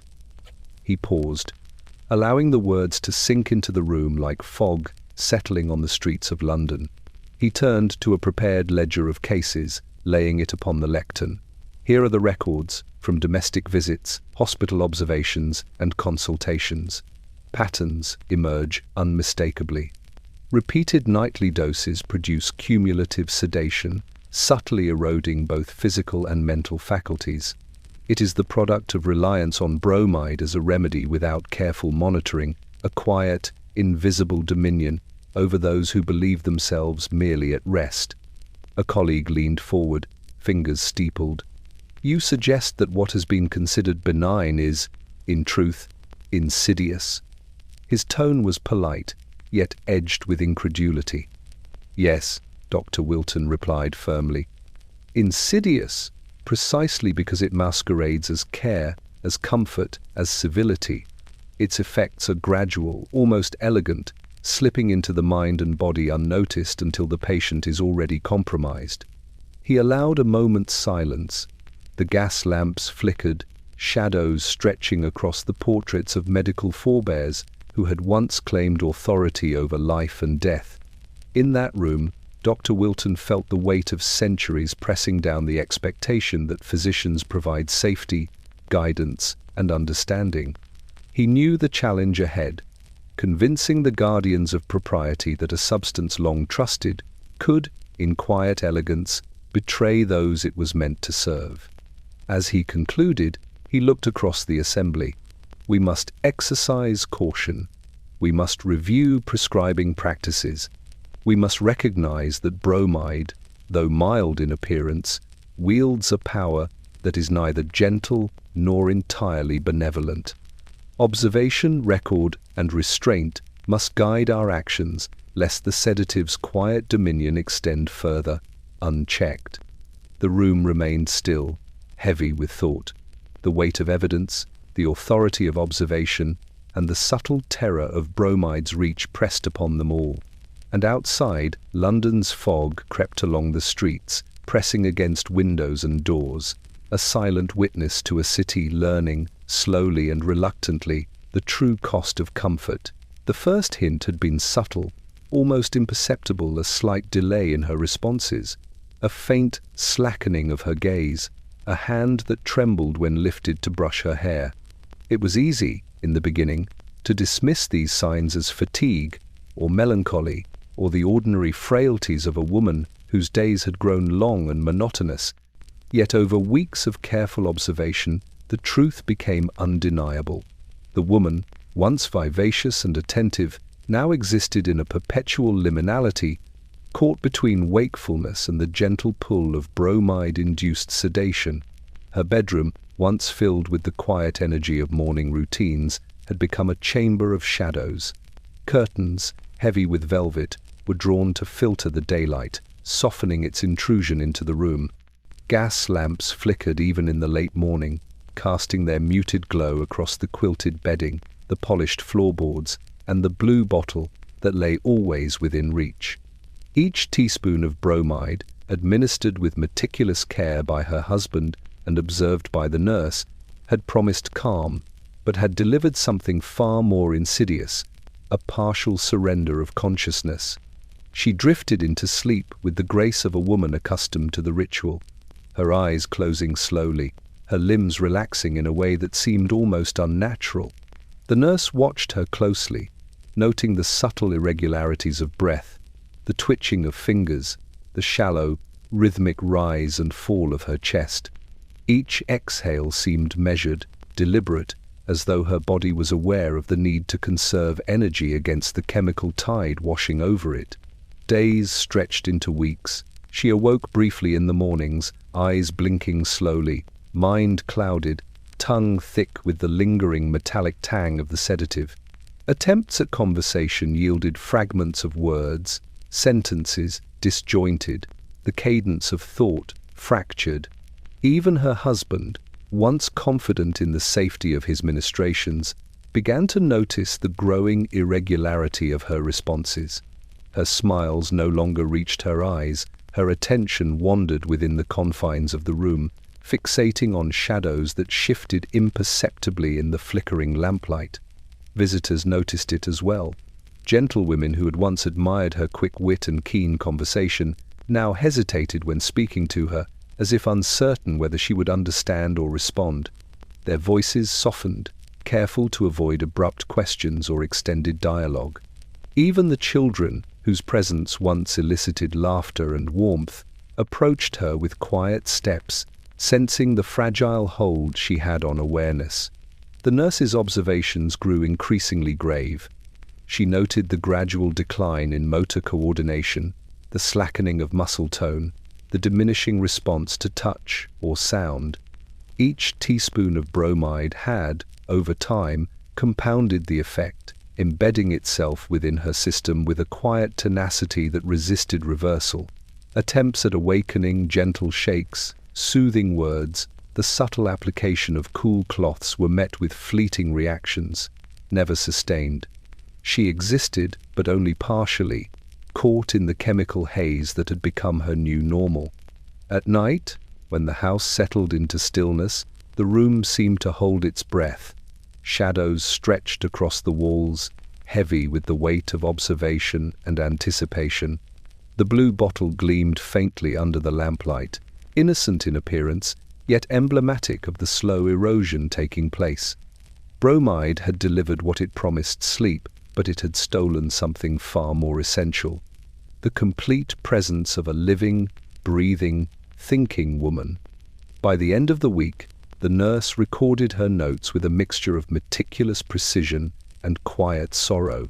Patient remains in partial sedation, consciousness intermittent, motor function compromised, pattern consistent with chronic bromide exposure. She closed the ledger slowly, the metallic tang of inevitability lingering in her mind. The woman had never truly woken, and in the quiet of her bedroom, the house seemed to acknowledge the truth. Bromide's gentle promise had become a merciless dominion, claiming her without spectacle, without resistance, and without end. It was in the quiet confines of the anatomical laboratory that the full horror of Bromide's reach began to reveal itself. The room smelled faintly of alcohol and embalming fluids, a mingling of antiseptic sharpness and the heavy musk of preserved specimens. Rows of tables, covered in white cloths, bore the careful arrangements of human form. Hands spread, eyes closed, features relaxed in permanent repose. Here, under gaslight and the steady guidance of meticulous instruments, Dr. Fenwick sought the truth hidden within tissue, nerve, and bone. The subject of his investigation was Mrs. Halstead, a patient who had succumbed quietly after months of nightly bromide doses. Her decline had been gradual, almost imperceptible, leaving her family convinced that she merely slept too deeply or had grown delicate with the passing of the winter. The nurse who had attended her whispered observations of tremors, slurred speech, and prolonged stupor, but it was only upon examination in the laboratory that the insidious scope of the sedative became undeniable. Dr. Fenwick's gloved hands worked with deliberate care, peeling back the layers of scalp and skull to reveal the delicate expanse of brain beneath. Normally, such a procedure demanded precision and respect. It was a reverent glimpse into the seat of thought, memory, and consciousness. But what he found there was unlike any common pathology. In carefully prepared slides, the chemical signature of bromide glimmered faintly, an unwelcome stain upon neural tissue. Subtle yet pervasive, he traced its presence from the frontal lobes, where cognition and judgment resided, down to the cerebellum, the keeper of movement and balance. Each neuron seemed touched, each synapse tinged with the silent residue of sedative accumulation. He paused, inhaling the antiseptic air and observing the subtle fluorescence under the microscope. Bromide, he realized, was no longer merely a peripheral agent acting upon the body. It had penetrated the very organ that defined humanity, the brain. It lingered, persistent and patient, shaping thought, dulling perception, and blunting the faculties that distinguished clarity from fog. Memory, once a steady thread linking past to present, now wavered in its hold. Speech, motor coordination, even the delicate awareness of one's surroundings had begun to falter in a pattern unmistakably aligned with chronic exposure. The revelation was staggering. Families had been trusting the blue bottles as agents of relief, unaware that each nightly teaspoon was delivering bromide directly into the organ of thought. The elegance of its sedative power, once celebrated, now revealed itself as merciless and total. The very minds of the patients had been compromised, the subtlety of decline masking the chemical's true influence until intervention became almost impossible. Dr. Fenwick documented his findings with meticulous care, aware that each note might shock the sensibilities of colleagues and the families who remained in ignorance. Potassium bromide, he wrote, accumulates within the central nervous system, producing a constellation of neurological deficits. Its effect is gradual, deceptive, and cumulative, impairing cognition, coordination, and speech in both the young and the elderly. The chemical's residence in neural tissue suggests that repeated dosing is capable of long-term alteration of mental faculties. Outside, the winter fog pressed against the laboratory windows, muffling the distant sound of London life. The city, unaware, continued its relentless pace, its citizens oblivious to the quiet dominion of bromide within their homes. Inside the room, under flickering gaslight, Dr. Fenwick felt the weight of responsibility pressing down upon him. The discovery was no longer a question of precaution. It was evidence of betrayal. The very substance, hailed as a remedy, had infiltrated the most sacred organ, commandeering mind and body alike with a soft, unrelenting hand. He closed the slides carefully, the chemical traces lingering faintly under the lamp's glow, and allowed himself a slow, measured breath. The science was clear. Bromide was no longer just a sedative. It had become an unseen tyrant, quietly reigning within the minds of those who had entrusted it with their rest. And now, armed with proof, he knew that society's blind faith in its gentility would have to confront a truth as cold and merciless as the London fog pressing against the windows. The morgue was a place of muted austerity, its walls cold with stone and shadow, its air heavy with the lingering scent of alcohol and linen. Here, in the quiet between the distant tolling of church bells and the soft shuffle of undertakers' boots, death revealed what life had tried to conceal. Bodies lay upon steel tables, pale and still, their features relaxed in repose or frozen by the finality of nature. Among them, patterns began to emerge, patterns subtle, almost imperceptible to the casual observer, yet unmistakable to those trained to read the faintest signs of human decline. Dr. Fenwick, accompanied by the nurse Miss Cartwright, had begun the meticulous task of examining the deceased who had been under the influence of bromide. At first, the deaths seemed unremarkable, attributed to natural causes or the ordinary frailties of Victorian life: exhaustion, pneumonia, fevers that raged unchecked. Yet as he catalogued the cases, noting age, occupation, and social class, a disquieting pattern crystallized. Pallor, tremors, slowed speech, and the faint metallic tang in tissues, all hallmarks of chronic bromide exposure, appeared again and again. It was as though an invisible hand had threaded its influence through households of all ranks, leaving a trail of quiet devastation. The first body examined was that of Mrs. Halstead, whose gentle decline had been noted in her home by family and nurse alike. Her hands, pale and relaxed, bore the tremors of weeks past. Her tongue, thin and slightly stained, carried the residue of nightly doses. Her pupils were slightly dilated, and her expression, frozen by death, mirrored the slackened attention observed during her final days. Dr. Fenwick noted each detail with a precise, clinical hand. Yet the clinical descriptions could not erase the tragedy inherent in each observation. Next, the body of Mr. Whitley, the young clerk, lay supine, features slack, jaw relaxed, hands curled loosely against his chest. The accumulation of bromide had left its mark not only in behavior but in the tissue itself. Subtle changes in muscle tone and coloration were visible to those trained to see. Dr. Fenwick's pen moved steadily across his notes, recording the consistencies, the repeated signs that spoke to a chemical influence far more pervasive than any one household could have anticipated.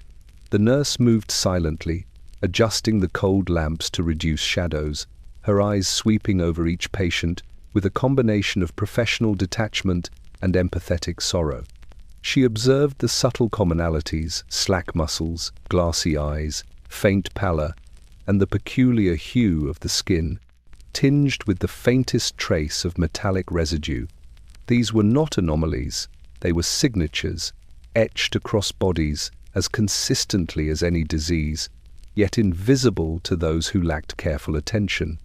By the seventh body, the pattern had emerged fully. Bromide, long trusted for its calming influence, revealed itself as a slow, inexorable force. It had claimed minds before it claimed life, subtly dulling faculties, softening responses, eroding speech, and flattening emotion. In death, the evidence was undeniable, a signature so uniform, so consistent, that it could not be dismissed as coincidence or natural frailty.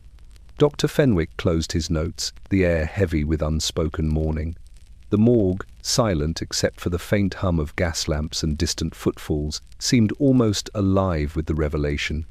Each body told the same story, a society's trust betrayed by its own reliance on a chemical convenience. Bromide had been administered as relief, received as mercy, yet in its quiet accumulation it had rewritten the end of life itself. As he and the nurse left the morgue, the winter fog pressed against the windows like a pall.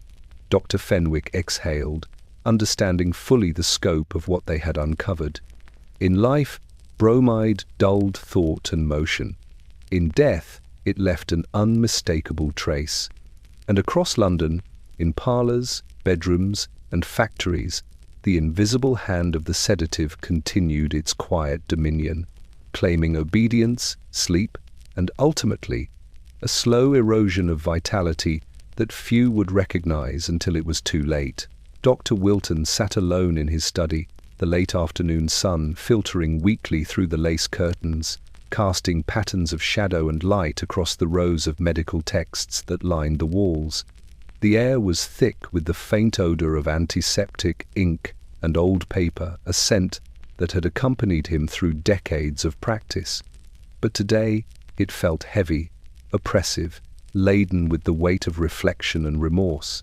For weeks he had observed the insidious effects of bromide, the tremors, the fogged eyes, the fractured speech, the gradual erosion of motor skill and cognition.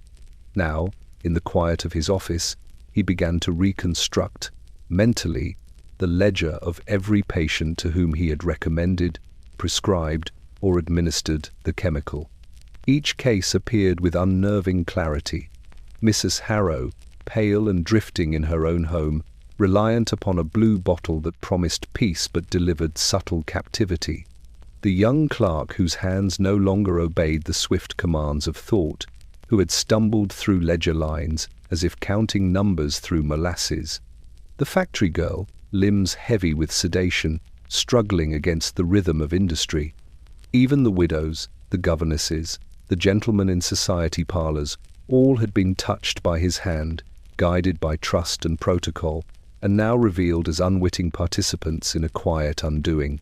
He recalled the dosage of each recommendation, the careful instructions: a teaspoon at night, as per accepted practice, a measure considered safe, even mild. He remembered the confidence he had expressed to families, the assurances he had given, the polite nods to worried housemaids or concerned nurses. Each word, each smile, had carried the weight of authority, and each teaspoon administered had carried a weight far heavier than he could have imagined.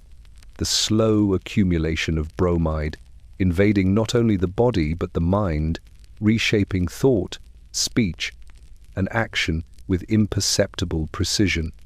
He traced the chronology of his prescriptions, mentally reviewing the notes in the margins, the subtle observations he had recorded in quiet doubt. Sleep deepened, cognition dulled, motor coordination slightly impaired, speech slow, hesitant.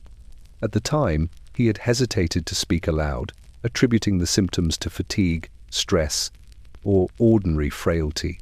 Now, with the morgue's patterns and the laboratory findings confirming the presence of bromide in neural tissue, hesitation no longer seemed defensible.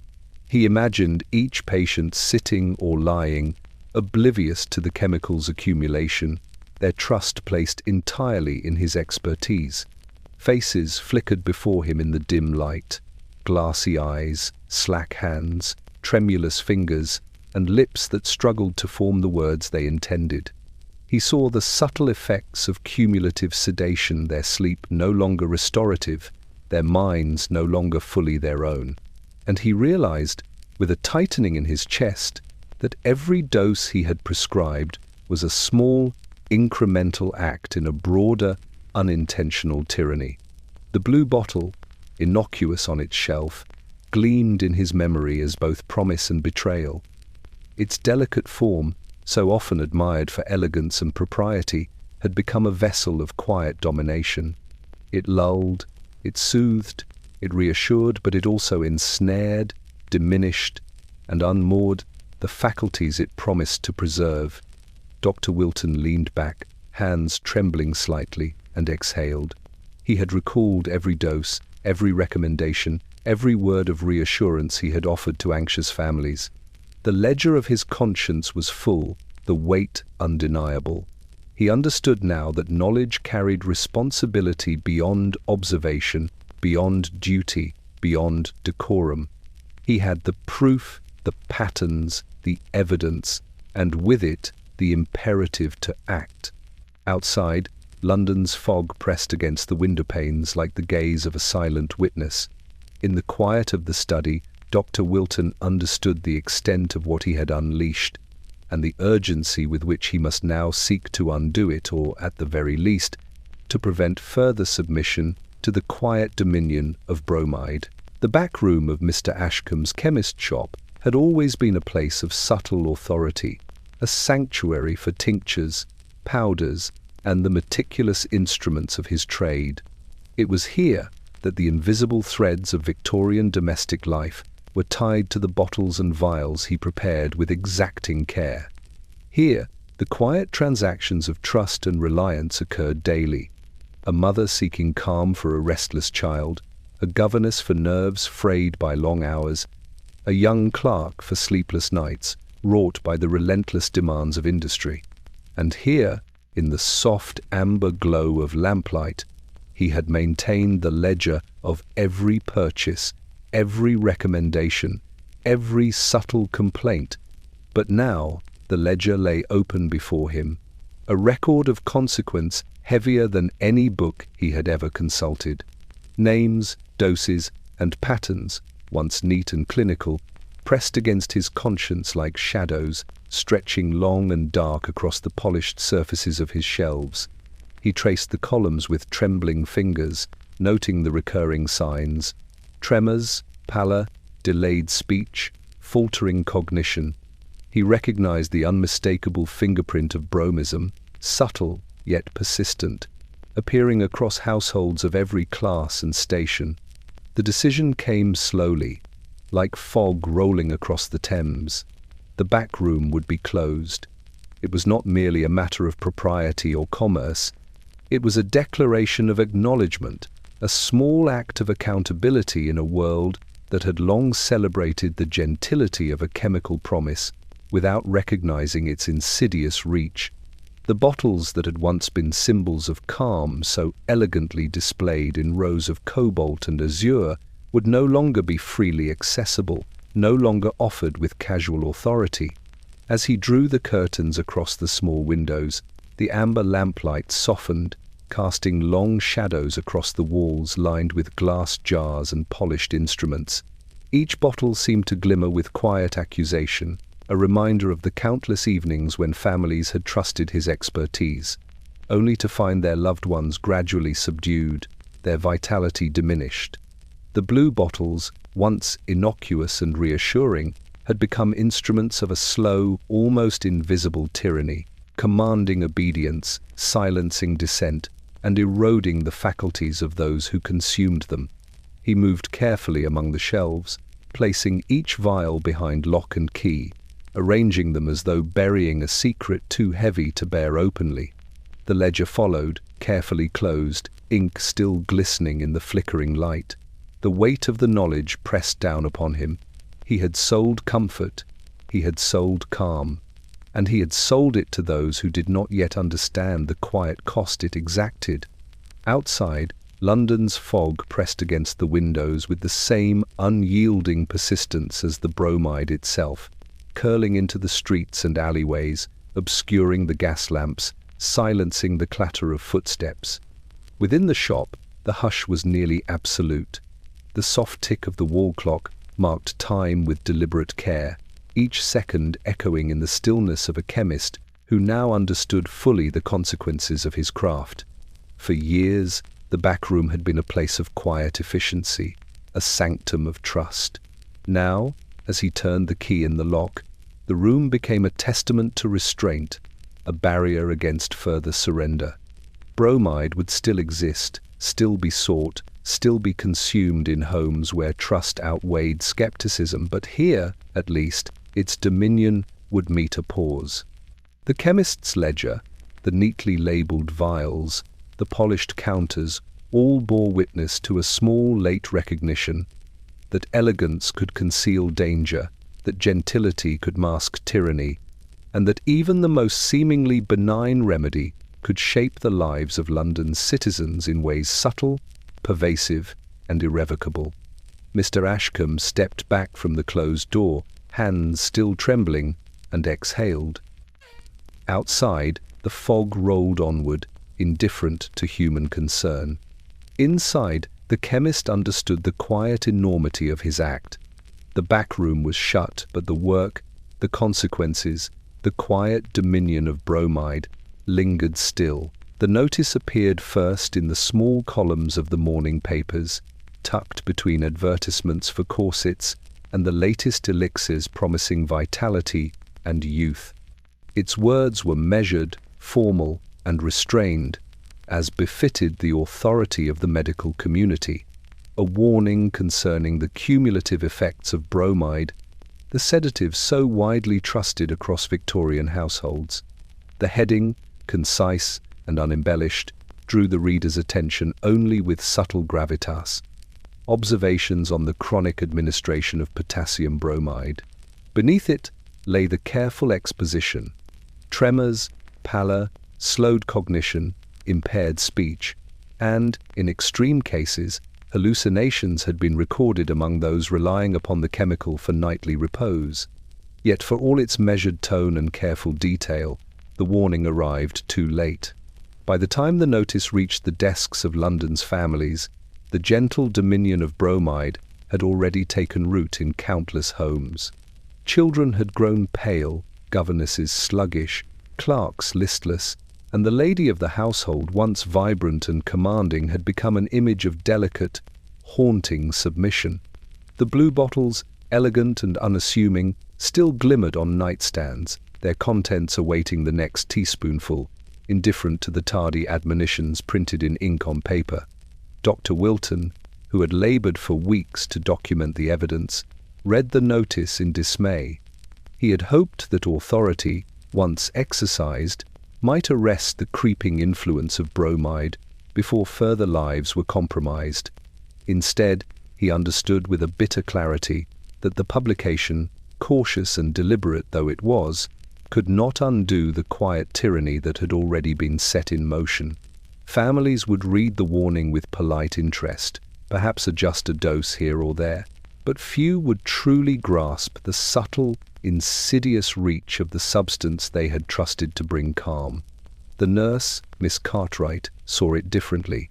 She visited households daily, observing the pallor of skin, the tremor of hands, the faltering cadence of speech. She had watched the sedative's influence unfold, patient by patient, day by day. In her experience, the warning was far too little, far too late. Some patients were already deeply enmeshed in the chemical fog. Their minds no longer fully belonged to them. Their bodies no longer obeyed with certainty. The blue bottles, though now officially noted in print, remained potent instruments of quiet dominion. In the Harrow household, the notice arrived with the morning post. Mr. Harrow opened the envelope and read the formal statements aloud to his wife, who sat pale and still, eyes unfocused. He paused over the technical terms cumulative sedation, neurological impairment, bromism, and considered their meaning.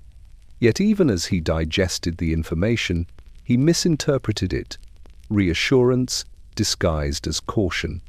"It is merely for caution, my dear," he said, smiling faintly. "Surely not for us." His words floated ineffectually in the room, failing to reach the consciousness dulled by years of nightly administration. Across London, similar scenes unfolded.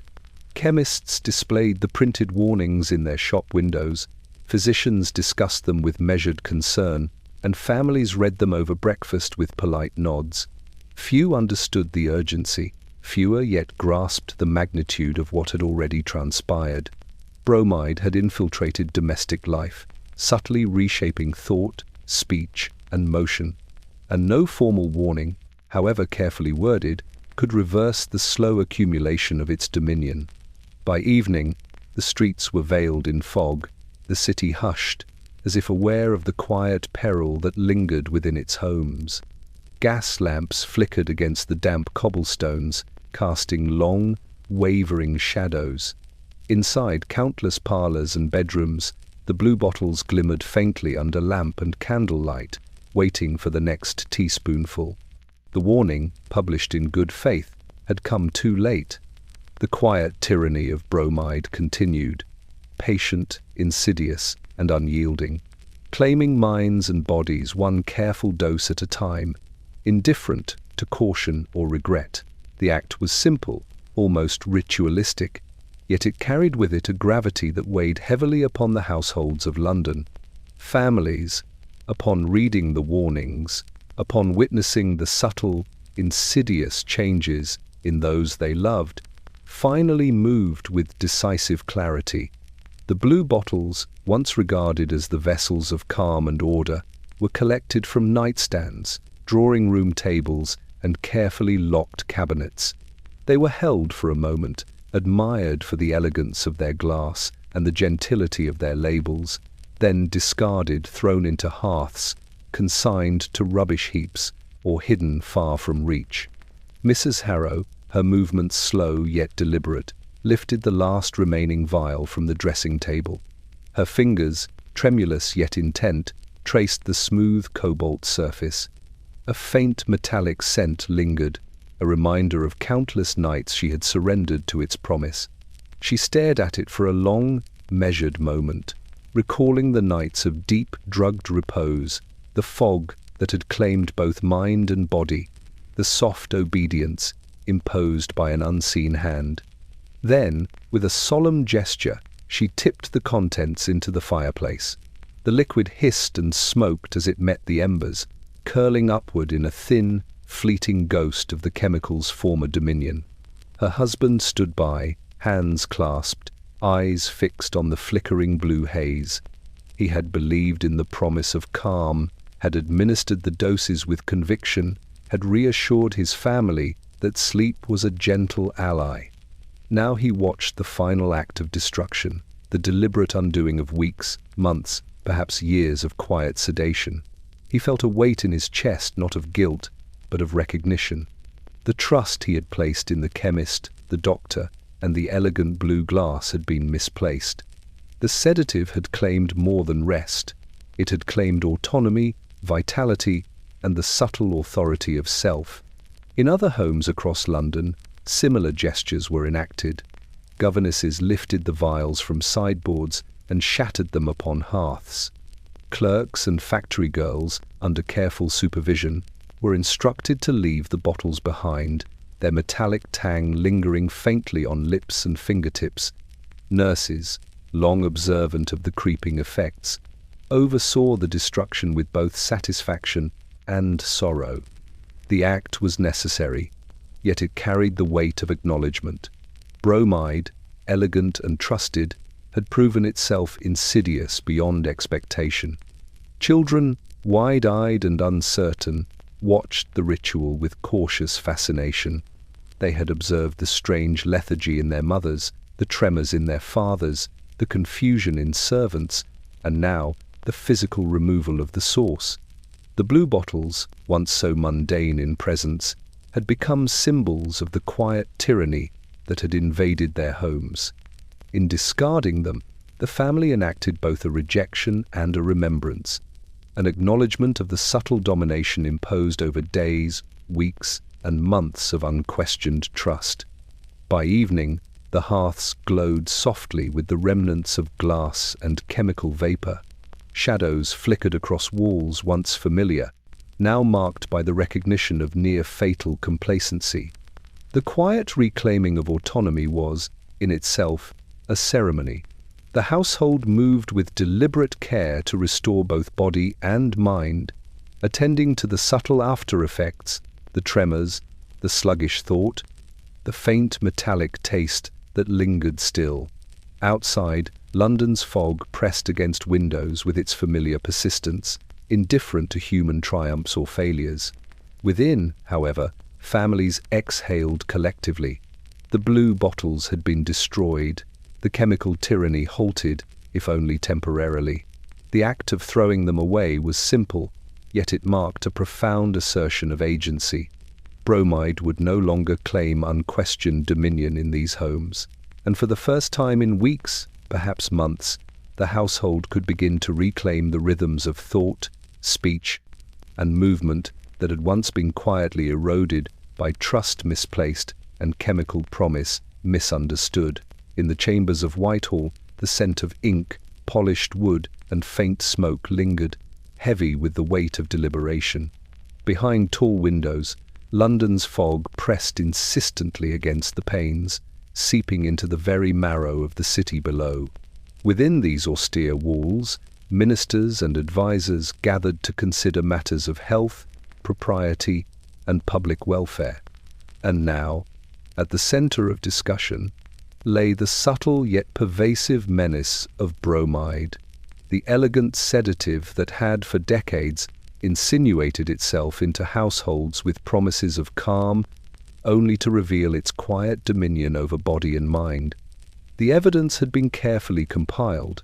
Physicians' reports, observations from nurses, post-mortem examinations, and the increasingly detailed accounts of chemists.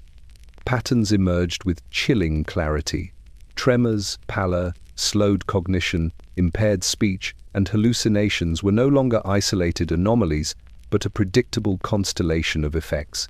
Families had placed their trust in the substance, unaware that each teaspoon contributed to a slow accumulation within the body. And yet, public concern had been slow to mount. Awareness had arrived too late in most cases, after the insidious fog had already spread through London's parlours, nurseries, and bedrooms. The ministers, steeped in caution and propriety, debated the appropriate response. Some argued for subtle advisories, the gentle issuance of printed warnings in newspapers, as had already been attempted, though the results were uneven at best. Others, more pragmatic, called for stringent regulation, careful licensing of chemists, restriction of sales, and monitoring of prescription practices. Every proposal carried its own peril. Too strict a measure might provoke public panic. Too lenient, and the insidious influence of bromide would persist unchecked. Dr. Fenwick, summoned as an expert witness, spoke with measured urgency. He outlined the cumulative effects, the subtle erosion of faculties, and the evidence of bromide present in neural tissue. His words were precise, yet carried an underlying gravity. The chemical's accumulation is invisible to the household, insidious in its reach. Its daily administration, though intended for repose, produces observable neurological decline. Regulation is not merely advisable, it is imperative. The ministers listened, some frowning, some murmuring assent, others skeptical. Yet the weight of proof, detailed and undeniable, pressed upon the room like the winter fog against the windows. It was no longer a matter of opinion or anecdote. Bromide's effects were consistent, observable, and documented. By the end of the session, a consensus emerged cautious, deliberate, and bureaucratic. Sales would be restricted, chemists would require licenses for distribution, prescriptions would be monitored, and families advised of potential risks. Public notices would be printed, carefully worded to avoid alarm, though they would carry the authority of law. Enforcement would follow gradually, beginning with the most egregious cases, then extending to general households. Back in the city, chemists adjusted their practices, some reluctantly, others with visible concern. Households received the printed advisories, some acting promptly, others cautiously, uncertain of the necessity. Families who had relied upon bromide for years now confronted the invisible hand that had guided their evenings, shaping thought, sleep, and obedience. In Whitehall, the ministers considered the fog pressing against the streets. London remained largely oblivious, yet the machinery of oversight had begun its slow, deliberate operation. Bromide, elegant and deceptively benign, would now meet the first tangible resistance of authority. Its quiet dominion would be challenged, its accumulation curtailed, though not immediately undone. The hand of government, long measured and deliberate, had tightened an assertion of protection over the city's citizens, a late but necessary acknowledgement that trust and propriety alone were insufficient to guard against the subtle tyranny of a sedative. And as the fog pressed ever onward, London's households, for the first time in many nights, would consider the blue bottles with cautious scrutiny, aware that the era of unquestioned calm had come to an uneasy close. The shop, once bustling with quiet transactions and the faint aroma of lavender and camphor, had fallen unusually still. Mr. Ashcombe stood behind the counter, his fingers tracing the smooth edges of empty shelves where rows of cobalt and azure bottles had once gleamed in orderly alignment. The glass, polished and deceptive in its simplicity, had carried promises of calm, reassurance, and gentle repose to households across London. Yet now the bottles were gone, removed deliberately, carefully, as if the act of clearing them could somehow reclaim the authority they had once wielded. For weeks, whispers had circulated through the city. Physicians had spoken in hushed tones, nurses had warned quietly, families had observed the subtle deterioration of those they loved. Tremors, slurred speech, pallor, dulled cognition, and faint metallic tangs, symptoms long ignored or dismissed, had formed a pattern unmistakable to those who paid close attention. Bromide, the elegant sedative praised for its gentility, had revealed its quiet dominion, and the consequences could no longer be ignored. The decision to remove the bottles had been deliberate.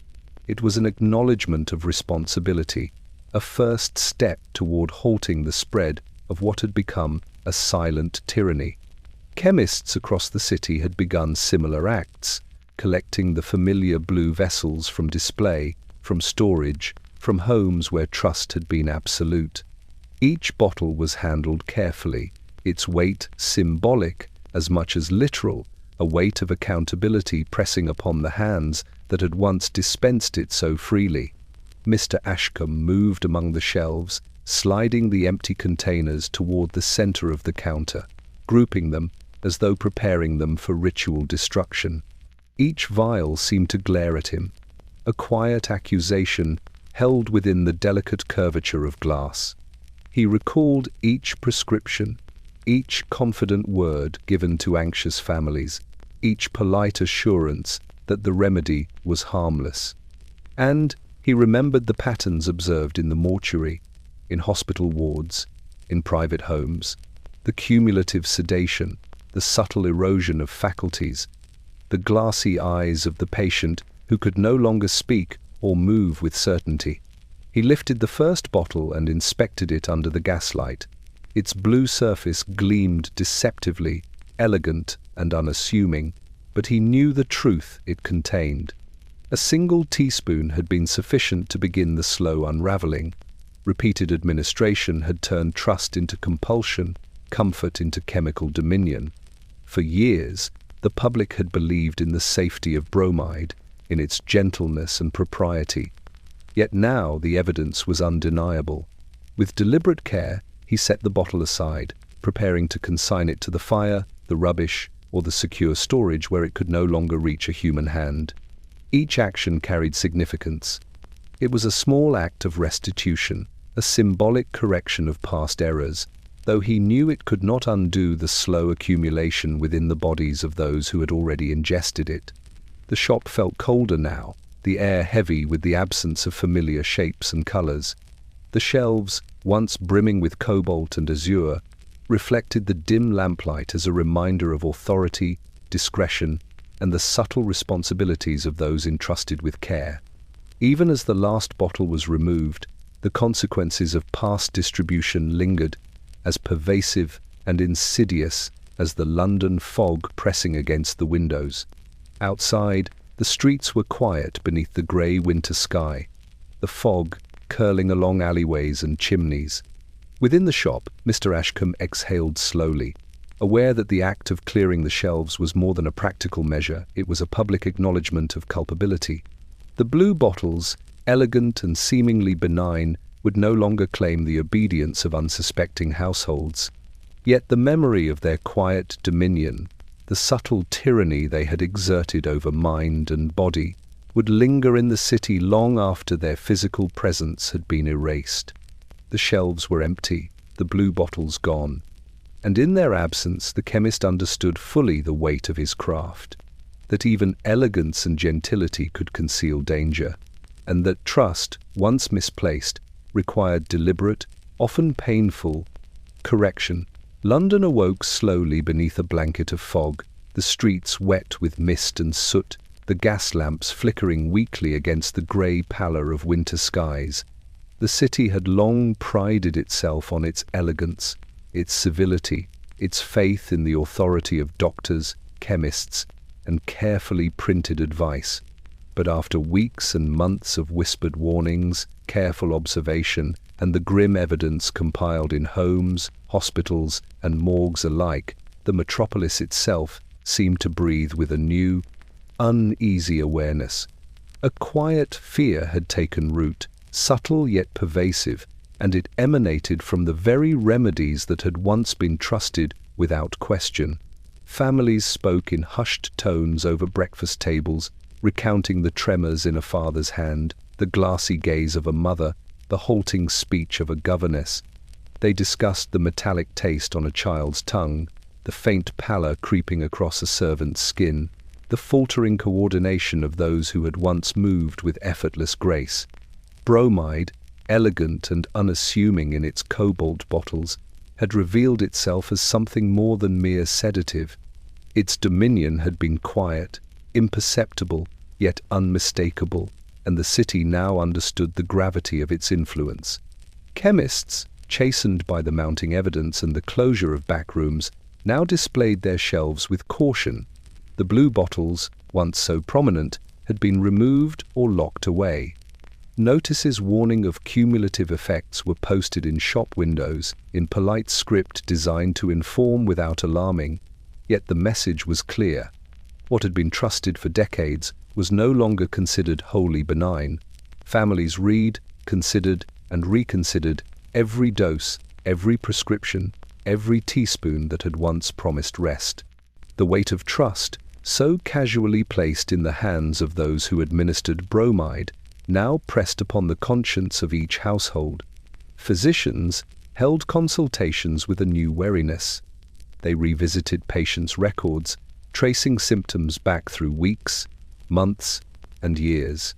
They observed the lingering effects: tremors, pallor, slowed cognition, faltering speech, and the subtle, almost imperceptible erosion of vitality. Where once they had been reassured by compliance and calm, they now recognized the quiet tyranny exerted by a substance once celebrated for its gentleness. Even within private homes, the atmosphere shifted. Children, previously obedient and trusting, sensed the tension. Servants moved with careful deliberation, noting the cautious avoidance of certain bottles and the hushed consultations between family members. The drawing rooms, parlours, and bedrooms of London had been the stages upon which Bromide's dominion had played out. Now those same spaces felt charged with caution, as if every household understood, in the most subtle way, that even remedies elegant, genteel, and meticulously prescribed could bear hidden cost. The fog that pressed against windows and street lamps seemed almost to mirror the city's unease. It moved through alleyways, curling around corners, muffling footsteps, muting the normal clamour of commerce and conversation. There was a stillness, quiet and pervasive, that London had not known before.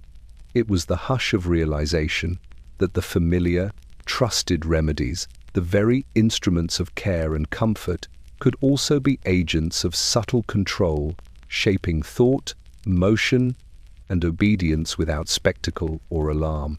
In homes, hospitals, and chemists' shops alike, families and professionals alike paused before administering any substance, reconsidered the promises of calm, and observed the faint, lingering traces of chemical influence. Trust had not been destroyed, but it had been tempered by experience and by fear. Bromide had taught a hard lesson: that elegance could mask danger, that gentility could disguise tyranny, and that even the most trusted remedies demanded vigilance, awareness, and respect. And so London, vast and sprawling beneath its mist and smoke, learned at last to fear its remedies. Not with panic or alarm, but with the sober caution of a city that had glimpsed the quiet dominion of chemical influence, had recognized its subtle power, and had resolved, if only cautiously, to guard against it in every home, every hand, and every evening ritual. The lesson was clear. Comfort without scrutiny could no longer be trusted, and vigilance, quiet but constant, must now accompany every teaspoon, every bottle, and every promise of calm.